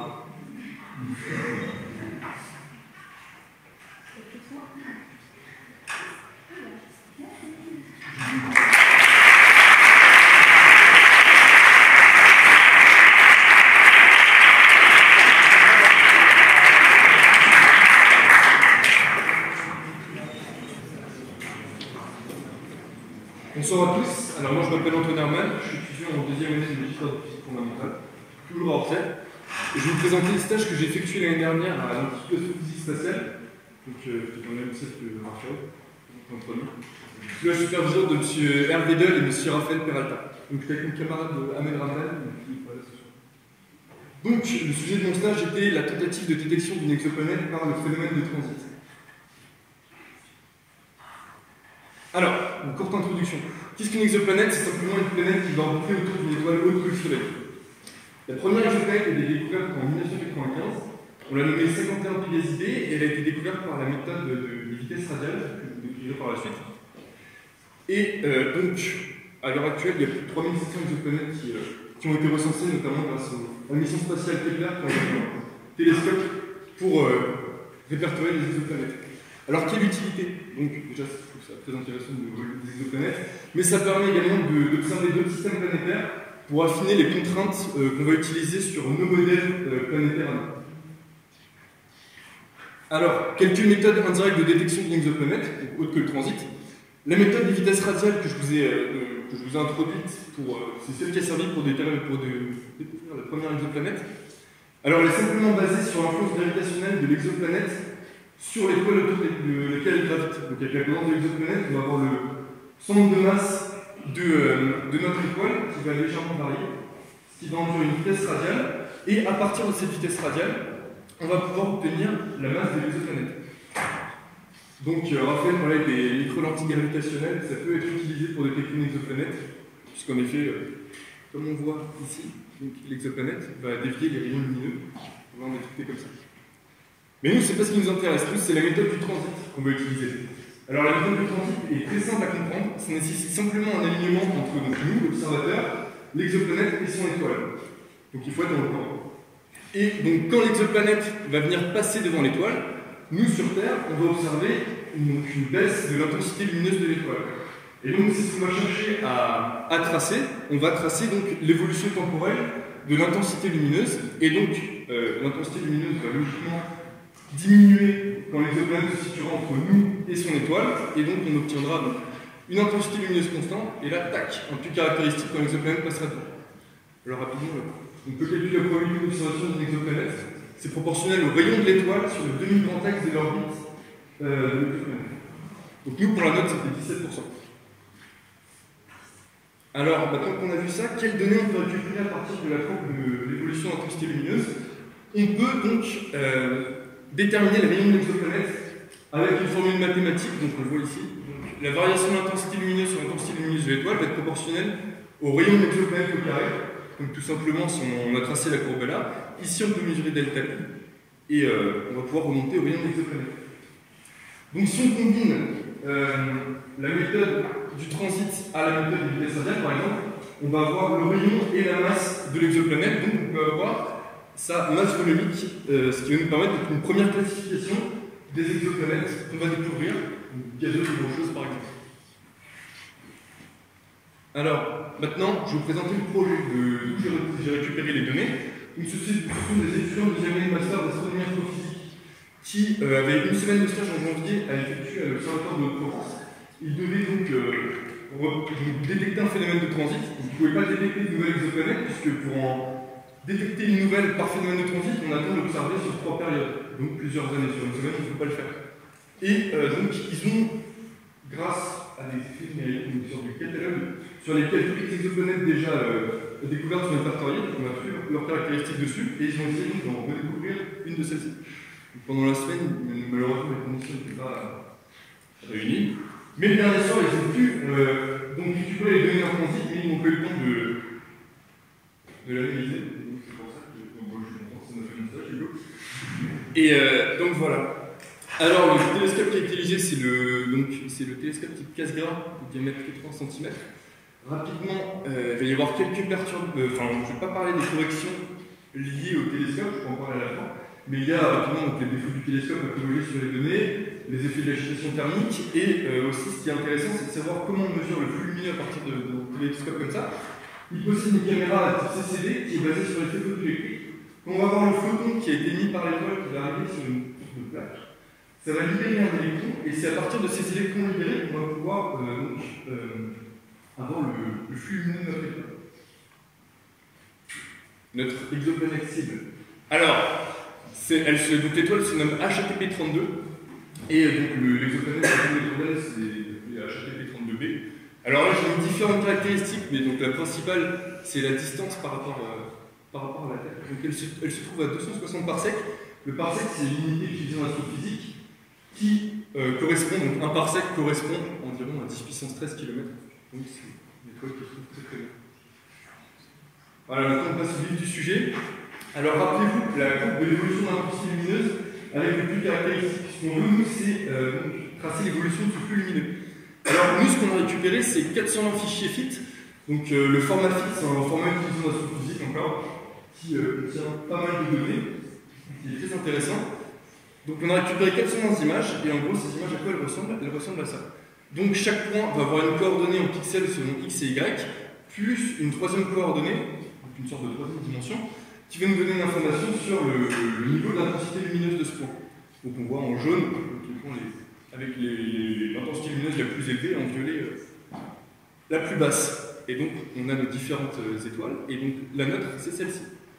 Alors, maintenant qu'on l'a identifié, vu qu'on veut l'utiliser, donc analyser ce flux lumineux, on va chercher, on va faire redimensionner l'image pour ne pas se trimballer avec l'information à chaque fois. Et donc, quand c'est recoupé, là, on a notre étoile qu'on va analyser. Donc, pour analyser ce flux lumineux, dans un premier temps, on va chercher à délimiter l'étoile pour compter les pixels, entre guillemets. Donc, compter l'intensité lumineuse de chacun des pixels, les sommer, et donc obtenir l'intensité lumineuse de l'étoile. Et après, on fait ça sur les 400 fichiers, et c'est parti, on les passe en fonction du temps, et on observera le puits qui sont assez précis. Donc, dans un premier temps, on va approximer cette tâche, cette étoile, par une gaussienne en 2 dimensions. Donc, ça donne ceci. Alors, on ne va pas utiliser directement, on ne va pas utiliser ce redimensionnement de l'étoile, on va simplement récupérer de cette gaussienne de dimension l'écart-type. L'écart-type, en gros, c'est le rayon, pas tout à fait le rayon, mais en gros, c'est une donnée, donc une sorte d'étalement, que je trace par la suite. Voilà, en gros, si je trace le cercle de rayon sigma, donc ça nous donne ceci, donc c'est l'écart-type. Et on va servir de ça, on va prendre par exemple 3 sigma. Donc moi j'ai pris 3 sigma, délimiter l'étoile, et donc avec Python, compter les pixels qui sont à l'intérieur pour lever ce flux lumineux. Alors, tac, donc on récupère son sigma, et donc on peut déjà observer quelque chose d'intéressant, c'est la perturbation de l'atmosphère sur le flux lumineux qu'on reçoit. En effet, l'atmosphère va venir perturber le fond de ronde de l'information qu'on reçoit, et donc sur les 420 fichiers, je vous montrerai une vidéo à la fin de ma présentation, on voit qu'il n'y a pas deux fichiers où l'image de l'étoile est la même. Donc c'est ce qui peut être gênant quand on veut récupérer le flux lumineux de cette étoile. Ici, j'ai tracé l'évolution temporelle, donc du sigma, de l'écart-type, du rayon qui va délimiter l'étoile en fonction du temps. Donc on voit que c'est un petit peu le bordel, avec ici un pic. Et voilà. Alors quand on voit ça, on peut se dire, on peut nous venir à l'esprit, donc 2 types de photométrie. La photométrie d'ouverture et la photométrie d'ajustement. Donc la première photométrie d'ouverture, donc ça va consister à donc, prendre le sigma le plus élevé, et à l'utiliser sur les 420 fichiers pour délimiter l'étoile, parce qu'on saura que l'étoile ne pourra pas dépasser ce sigma, c'est le maximal. Ou alors la photométrie d'ajustement, c'est-à-dire pour chacune des images, récupérer le sigma optimal, donc chacune des tâches, et donc pour chacune des images, le délimiter à partir de ce sigma déterminé. Maintenant, je vais parler donc on va effectuer quelques corrections. Alors, dans un premier temps, je vais parler du background. Donc, qu'est-ce que le background? Ce sera toute l'information supplémentaire qui concerne le flux lumineux. En gros, à l'intérieur du cercle, là, on a l'information, donc on a le flux lumineux d'étoiles plus le background. Donc, c'est tout ce qui se trouve devant, derrière, ces informations parasites, on doit s'en débarrasser. Pour le retirer, ça va être très simple. Alors, ici, en gros, donc, le cercle de rayon 3 sigma, donc déterminé la dernière fois. Donc, à l'intérieur de ce cercle, on a le flux lumineux plus le background. Donc, pour le retirer, c'est très simple. On va tracer une couronne autour de l'étoile pour avoir le même type de background et on va normaliser les deux par rapport au nombre de pixels et on va soustraire donc, à l'information du cercle l'information du background pour avoir seulement le flux lumineux de l'étoile. Donc, on va appliquer ça toujours sur les 420 fichiers. Mais ce n'est pas tout. On va chercher, pour être encore plus précis, à faire de la photométrie différentielle. La photométrie différentielle, ça va consister à déterminer une étoile de référence sur laquelle il n'y a pas de transit pour la luminosité, ça concentre au cours du temps, pour donc comparer l'évolution de notre étoile par rapport à celle-ci. Donc dans la pratique, on va donc diviser le flux lumineux de HTTP en deux par le flux lumineux de l'étoile de référence. Donc on pourra également aussi avec différentes étoiles de référence pour voir les différentes positions. Ça va pas trop. Tac. Donc l'étoile de référence, on fait le même travail que pour HTTP32. On l'approxime par une ciel, on récupère son sigma, on retire son background, on fait tout ça. Donc son sigma évolue temporellement, le même problème que pour notre étoile. Et donc là, je vous trace une première courbe d'évolution temporelle du flux lumineux de HTTP32. Je ne sais pas si vous vous rappelez au début, on est censé avoir un flux net pour observer le transit. Alors là, on n'observe rien du tout. Donc c'est pour ça qu'on a fait toutes nos corrections. Et donc quand on applique toutes les corrections, bon, c'est un peu mieux, mais c'est pas encore la folie. Alors on pourrait se dire, donc ici on a notre nuage de points. Donc alors ici, ouais, donc là, c'est la photométrie différentielle. Donc c'est le flux lumineux de notre étoile sans background divisé par le flux lumineux de l'étoile de référence sans background. Et donc on obtient ça à notre nuage de points, donc la courbe bleue c'est la moyenne de ces points. Et on pourrait se dire, tiens là on a un début de transit, là c'est la baisse maximale de flux et là c'est la fin du transit. Mais bon en soi on ne peut pas vraiment conclure sans analyse statistique. Ça va pas vraiment nous faire plaisir. Puisque donc, alors pour qu'on observe un transit, on va donc comparer la profondeur du puits à l'écart type de notre nuage de points. Donc l'écart type c'est quoi? Donc c'est en gros, on trace la moyenne. L'écart type c'est en gros la distance sur laquelle s'étalent ces points. Donc on se rend bien compte que si on a un puits, mais que ce puits est l'ordre de grandeur de sigma, donc l'écart type, ça peut très bien être un transit, comme ça peut très bien être du bruit, et donc ça peut rien du tout, pas d'exoplanète, juste un espoir. Et donc nous, on voit clairement sur notre courbe que bon, notre hypothèse de puits, eh ben, c'est clairement du 1 sigma, voire un petit peu moins. Donc on ne va pas pouvoir conclure. Mais là, on sait qu'il y a une exoplanète sur cette étoile.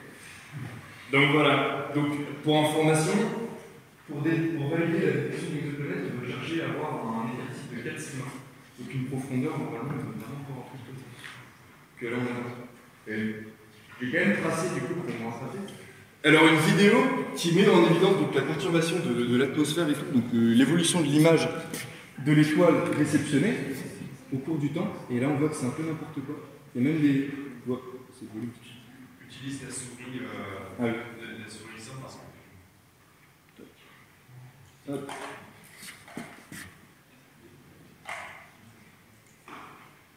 Alors donc là, c'est les 420 images de l'étoile mises à la suite. Essayez de trouver deux images qui sont les mêmes. Donc du coup, ça c'est toujours notre étoile. Et donc on voit que l'information varie vraiment. Bah, c'est ce qu'on avait vu en fait, c'est cohérent. On a tracé l'écart type, on voyait bien l'évolution du rayon était un petit peu, pas aléatoire, mais là on va s'approcher du moment où elle se sépare en deux. Et donc ça, quand on a effectué nos programmes informatiques pour analyser ces données, ça a posé problème puisque c'était un peu compliqué de bien délimiter l'étoile et d'être sûr qu'elle était bonne. Donc voilà. Je vous remercie de m'avoir écouté. Puis si vous avez des questions...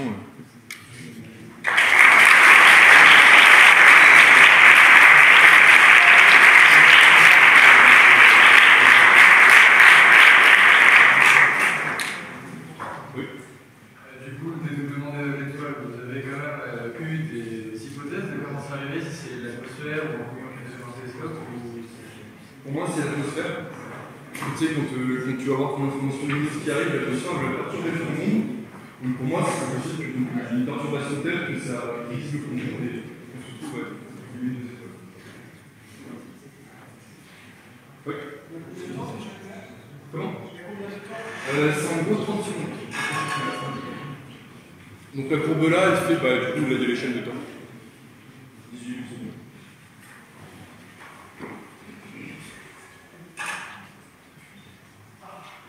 Oui. Avec 30 secondes, on peut calculer avec des planètes très vite. Comment? Avec des seulement 30 secondes.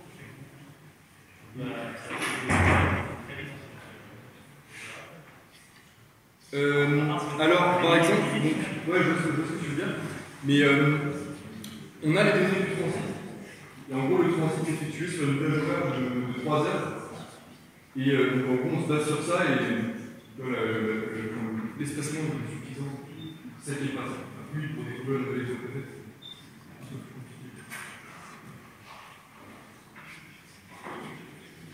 Ouais. Il y a des formes caractéristiques pour le transit, ça Ben, ça va dépendre de la taille de ton étoile, de la taille de l'exoplanète. là, ils avaient choisi l'exoplanète juste. Non, en gros, ils n'ont pas eu trop le choix non plus, puisque tu leur stage sur une semaine. Du coup, en gros, ils avaient 6 candidats, 6 exoplanètes candidats.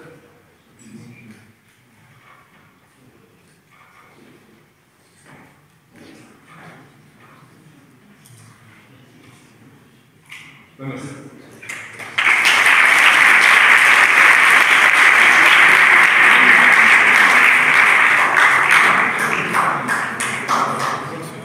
Bonsoir tout le monde.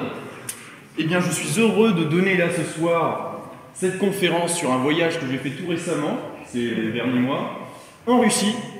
Et la Russie, c'est un pays bien connu, qui a fait partie d'une superpuissance passée et qui a une très forte histoire, alors histoire en sens global, mais dans cette histoire, il y a une partie passionnante qui relève de la conquête spatiale. Et donc alors la Russie est l'un des pays les plus importants du monde en ce qui concerne l'exploration spatiale.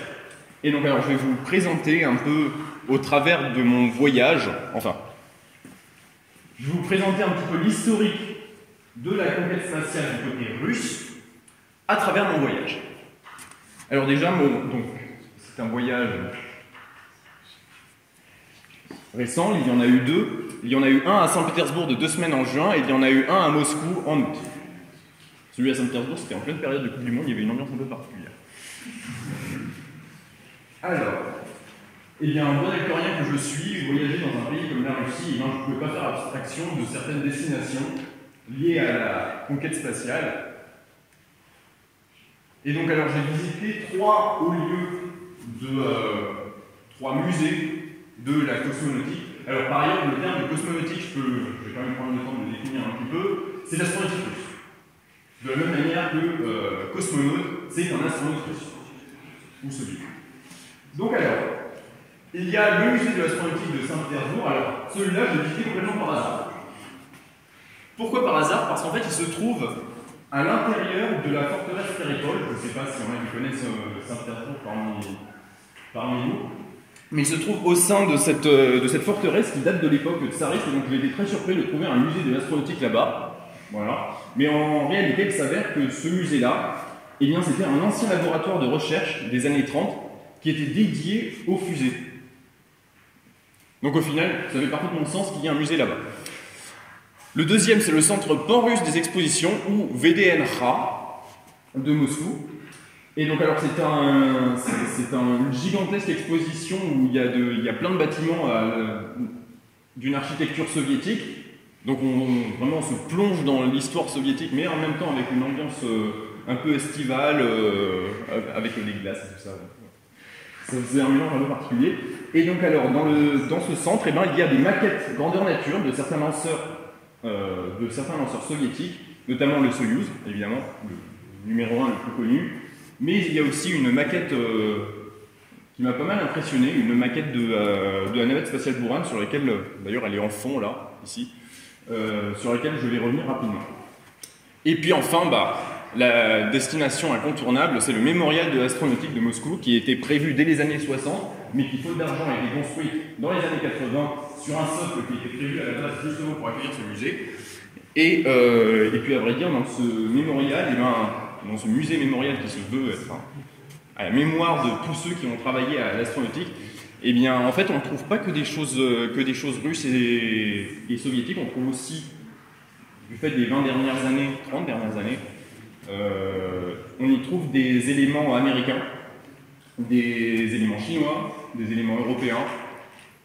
Mais dans le cadre de cette présentation, je vais rester uniquement sur le russe.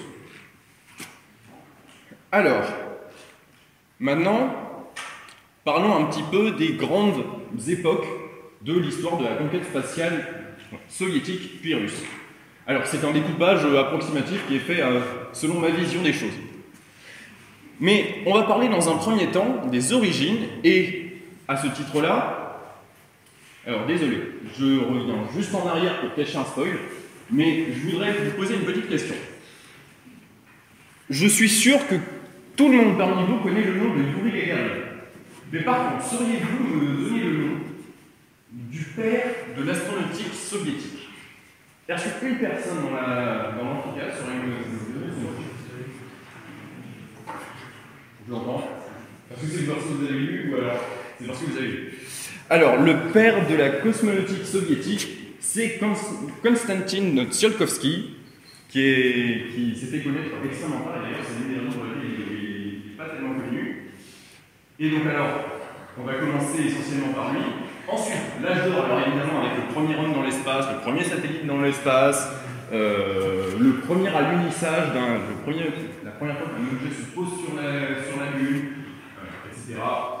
L'âge d'or, et on va voir que c'est autour d'un homme particulièrement impressionnant, il faut le dire, et d'ailleurs malheureusement il va y laisser sa vie dans le projet soviétique. Ensuite, justement,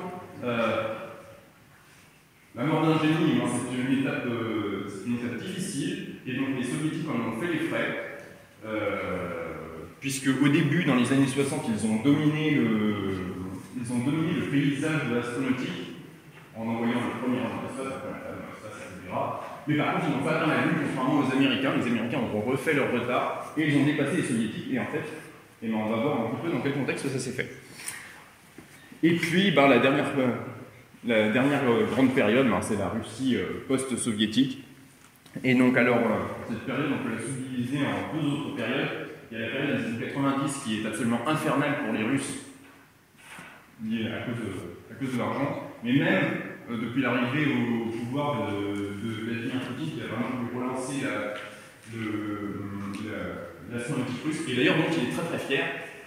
Pour la Coupe du Monde, le logo est directement inspiré de l'activité spatiale russe. Et bien malgré ça, les Russes, aujourd'hui, de nos jours, ils connaissent énormément de difficultés dans le programme spatial. Alors,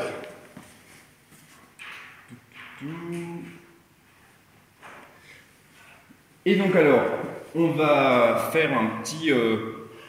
en 6 parties, on va retracer l'histoire de la conquête spatiale russe, et je vais agrémenter ma présentation de photos que j'ai prises sur les lieux. Donc évidemment, les travaux de Tsiolkovsky, les origines. Alors, le génie dont j'ai parlé, il s'appelle Korolev, c'était quelqu'un d'extrêmement organisé et vraiment exceptionnel. Et donc on va voir un peu ce qu'il a fait. L'après Korolev, puis on va voir que dans les années 80, il y a une période où l'URSS redevient la première puissance devant les États-Unis. Et puis enfin, aujourd'hui, c'est depuis la chute du communisme. Et puis on va brièvement discuter de l'avenir.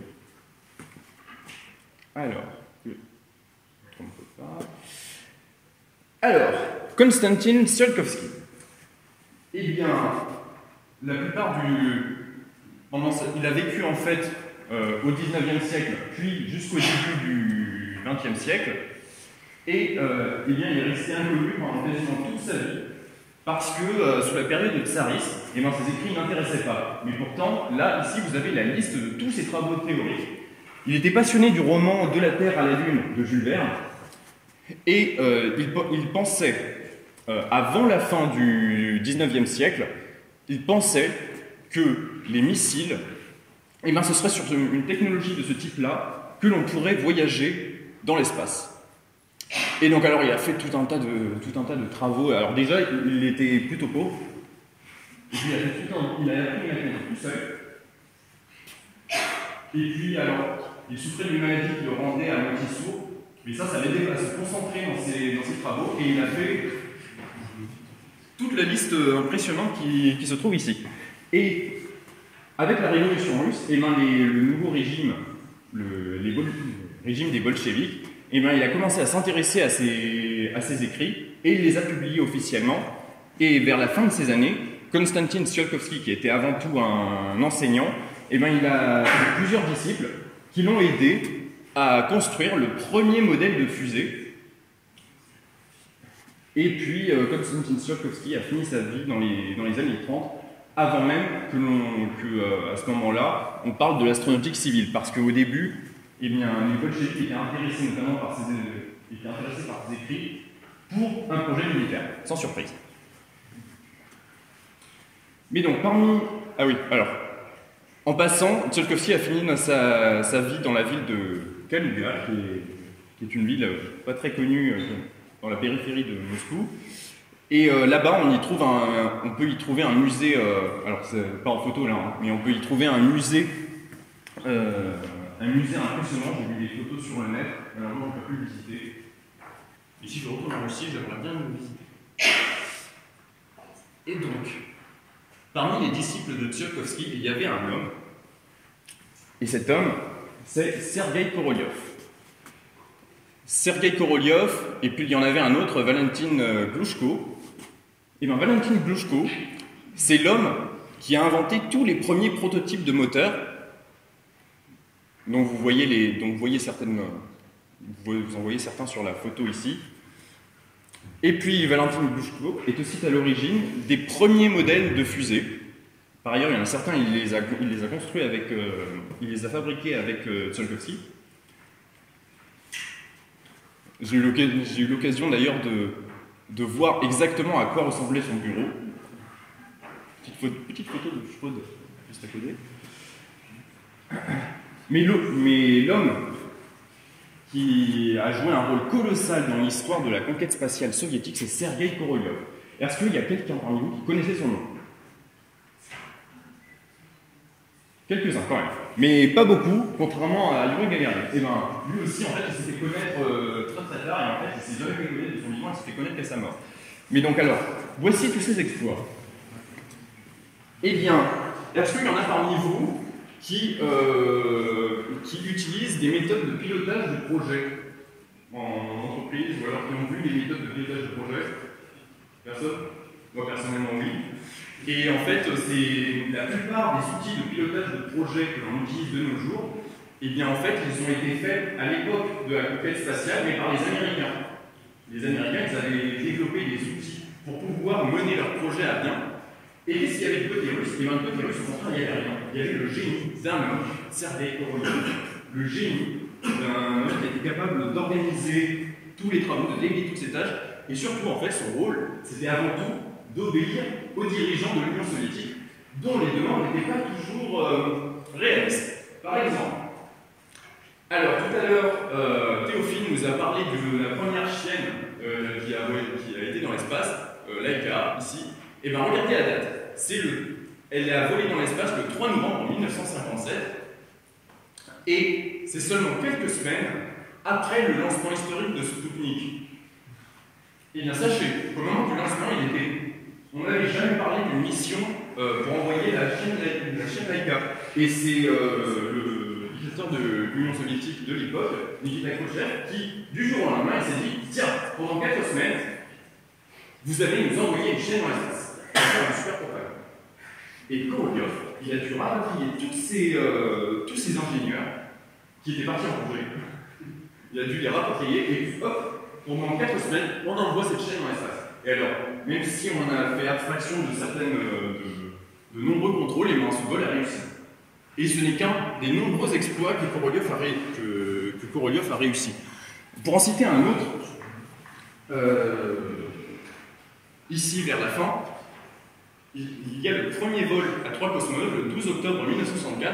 Et bien à l'époque, on n'avait pas encore créé les Soyuz. D'ailleurs, le développement du vaisseau Soyuz qui est toujours utilisé, Korolev a joué un rôle important dedans. Mais le premier vol à 3 cosmonautes, en fait, il a été fait dans un vaisseau, dans un Voskhod, qui n'était pas prévu pour envoyer 3 astronautes dans l'espace, 3 cosmonautes dans l'espace. Et en fait, c'est parce que les dirigeants de l'Union soviétique le voulaient, eh bien, ils ont dû organiser ce vol, enfin, ils ont dû prendre des risques insensés. Et le génie de Sergei Korolev a permis que ça réussisse. Alors si vous avez des questions sur ces réalisations-là, je vais accorder peut-être du temps à la fin pour les questions, mais pour le moment je vais passer.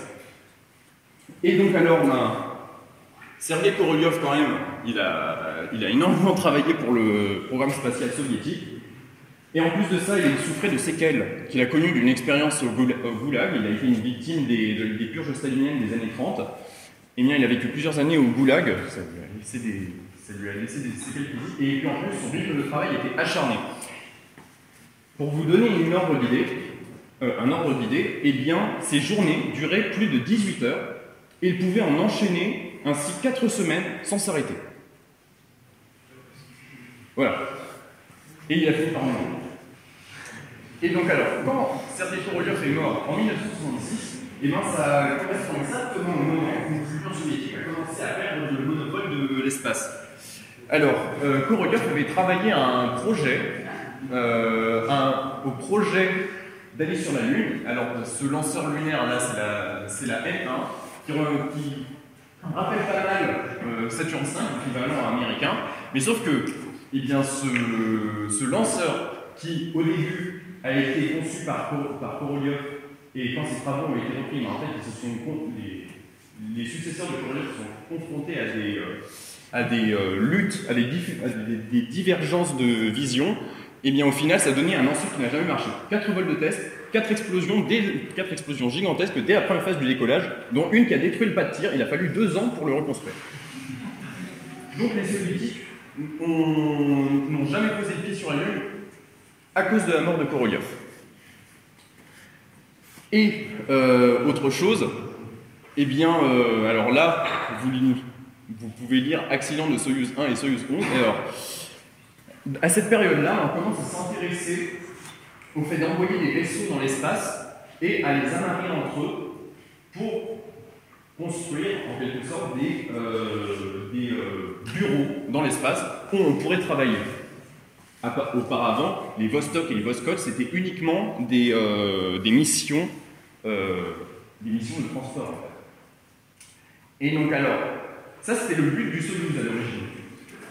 Et donc alors, Soyuz 1 qui est le premier vol, et ben son astronaute c'était Vladimir Komarov, qui par ailleurs on peut lire au musée du mémorial de l'astronautique russe. En fait, il a accepté de prendre la place de Yuri Gagarin, qui a donc été la doublure de Komarov sur ce vol-là. Et bien en fait, dans les enregistrements, on sent clairement sa tension, et on sent que la technologie n'est absolument pas maîtrisée. Mais il a quand même accepté de voler, et donc même si les tests d'amarrage, de désamarrage ont fonctionné, et bien lors de la rentrée, la capsule Soyuz, qui en fait il y a un parachute qui est censé se déployer, ce parachute s'est emmêlé et la capsule s'est écrasée en chute libre, ce qui a tué Komarov. Ça a été le premier échec retentissant qu'il était impossible de cacher pour les soviétiques. Par ailleurs, les soviétiques eux-mêmes étaient tellement habitués, quand je parle des soviétiques, je parle du peuple, ils étaient tellement habitués à une propagande qui ne parle que des succès qu'ils n'ont pas voulu croire au décès de Komarov. Komarov aurait atterri quelque part en Bulgarie. Mais non, c'est bel et bien arrivé. Et ce n'est pas tout. La mission Soyuz 11, qui était une mission à 3 cette fois-ci, eh bien, celle-là aussi a terminé tragiquement, puisque à l'état de la rentrée dans l'atmosphère, il y a eu une ouverture d'une valve qui a exposé les cosmonautes au vide de l'espace, et donc ils ont laissé leur vie. On s'est rendu compte de rien lors de la descente, mais au sol, on a ouvert les coquilles et on les a retrouvés morts. Deuxième accident qu'il était impossible de cacher. Auparavant, il y avait eu deux décès à l'entraînement, alors à l'époque des années Korolev, mais les soviétiques avaient pour habitude d'annoncer un lancement après que celui-ci a eu lieu. Donc, quand un lancement ratait, il était facile de le cacher. Mais celui-là, il a été suivi en direct, ces deux-là ont été suivis en direct et on ne pouvait pas les cacher. Le modèle soviétique commençait à montrer ses limites de façon ouverte. Alors, cela dit, malgré ces échecs dans les années 70, les années 80 marquent un retour au premier plan, notamment du fait que les Américains, eh bien, après, ils ont été ruinés économiquement par la guerre du Vietnam, et donc leur projet d'aller au-delà de la Lune, eh bien, ils ont été annulés. Au final, il y a eu une navette spatiale dont le seul but, en fait, c'était elle-même, c'était volé le plus souvent, et cet objectif-là a raté. Dans les années 80, les Américains ont connu l'accident mortel de Challenger, et donc alors l'image de la NASA qui a réussi à envoyer des hommes sur la Lune, elle a été ébranlée. Et donc ça a bénéficié aux Soviétiques qui, dans le même temps, avaient commencé, ils ont poursuivi le but des missions Soyouz, qui était de faire des amarrages, de construire des bases, des stations en orbite. Et puis, eh bien, dans les années 80, les Soviétiques réussissent à créer la station spatiale Mir. Alors Mir, c'est un mot russe qui veut dire à la fois monde et aussi paix, si je me trompe pas. Oui, la paix. Il y a un double sens. Par ailleurs, il y a, au musée de Moscou, il y a le compartiment principal, il y a une réplique taille nature dans laquelle on peut se balader. J'en ai eu la chance. Et bien ça, c'est l'une des grandes réussites qui a permis aux Soviétiques de redorer leur blason dans la conquête spatiale. Vous avez peut-être entendu parler de la mission Apollo-Soyouz. Alors, la mission Apollo-Soyouz, c'était une mission avant tout politique, puisque, en fait, il y a une capsule Apollo et une capsule Soyouz, et elles se sont amarrées, et les astronautes américains et soviétiques se sont rencontrés. Mais en fait, au-delà de l'aspect politique, alors ça fait plein de très belles images, deux peuples qui s'entendent bien, etc. Mais sinon, d'un point de vue technique, cette mission reste plutôt controversée parce que ni les Américains ni les Soviétiques n'ont réellement progressé dans cette histoire. Et puis, à la fin des années 80, alors que les Américains connaissaient les pires difficultés avec leur navette spatiale, les Russes ont conçu leur propre navette en réponse au programme américain, parce qu'ils craignaient une utilisation militaire. Et bien cette navette spatiale plus son lanceur lourd, Energia, et bien les ingénieurs russes aujourd'hui, ils considèrent que ces fusées sont du 21e siècle, mais malheureusement elles ne serviront jamais. La navette spatiale Buran a fait un univol en mode automatique. Et d'ailleurs, ça a été la seule fois dans toute l'histoire qu'une navette a fait un vol automatique sans équipage, parce que la navette spatiale américaine a besoin d'un astronaute pour la piloter lors de l'atterrissage, pas la navette Buran. Eh bien, il y a eu un seul vol de test qui a eu lieu à la fin des années 80 et qui a parfaitement réussi. D'ailleurs, il y a une photo impressionnante où, lors de l'atterrissage en mode automatique, la navette est accompagnée par un avion chargé de le filmer et l'avion passe juste au-dessus de la navette, au-dessus de la piste d'atterrissage. Et donc alors, c'est une énorme prouesse technologique, mais aussi un énorme gâchis d'argent, puisque à la fin des années 80, il y a au début des années 90, il y a la chute de l'Union soviétique, et que la fin de la guerre froide marque un changement des priorités, et finalement, les soviétiques, enfin, les Russes, du coup, eh bien, ils considèrent que ce programme n'a plus l'intérêt qu'il avait avant, et donc finalement, il est enterré. Et ce n'est qu'un des nombreux programmes qui se font enterrer dans les années 90 suite à la chute du communisme. Suite à la chute du communisme, alors je vais passer. Suite à la chute du communisme, et bien là, vous avez un graphique sous la période soviétique. En 1987, il y avait il y avait 95 lancements, 97 je crois exactement. Et bien ce chiffre diminue de façon spectaculaire suite à la chute de l'Union soviétique, et donc l'astronautique russe se met dans un état de survie. On parle vraiment d'un état de survie à cette époque-là parce qu'il n'y a plus d'argent.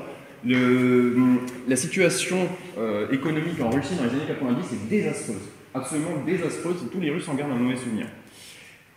Et donc alors, la tendance à cette époque-là, et d'ailleurs elle était également présente du côté américain, c'était de nouer au contraire des contacts. Et donc à ce moment-là, les Russes et les Américains ont signé un accord autour de la station spatiale Mir qui est restée en orbite.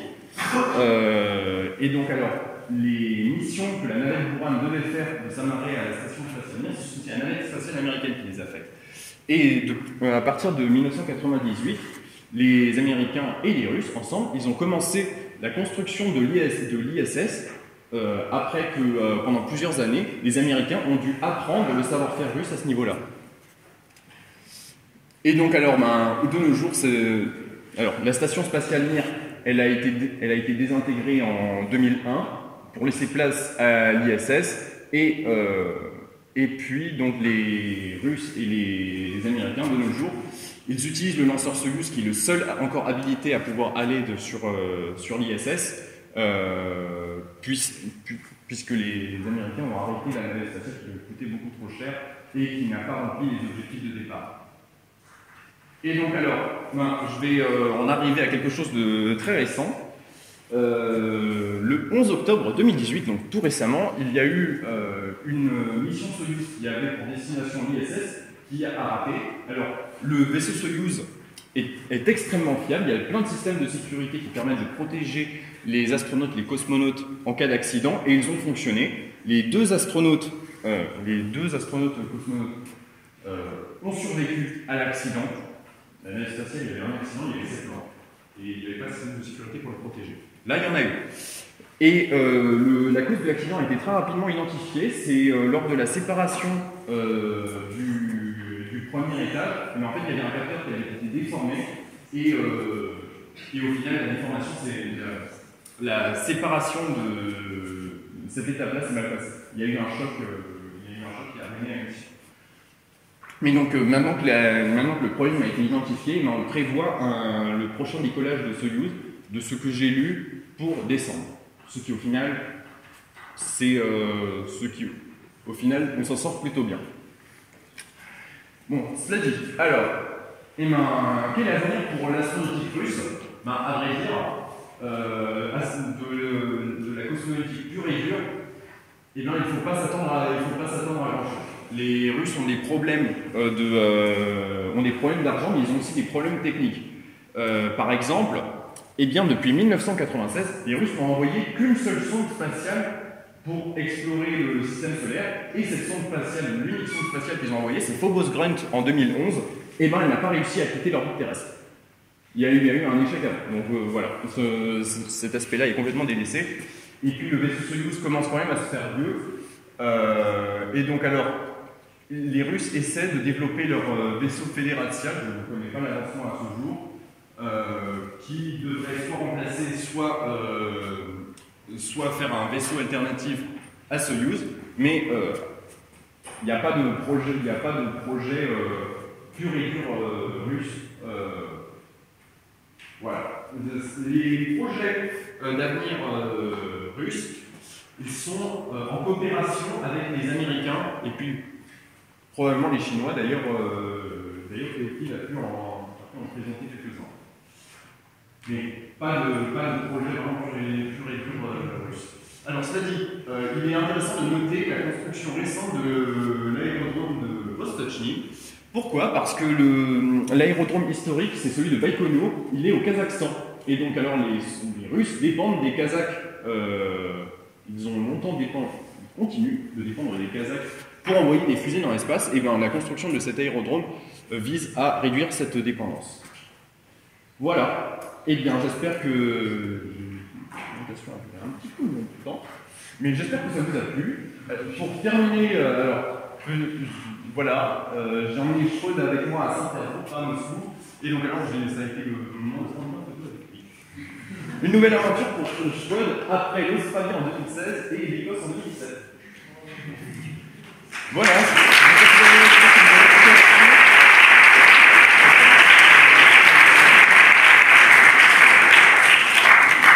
Des questions?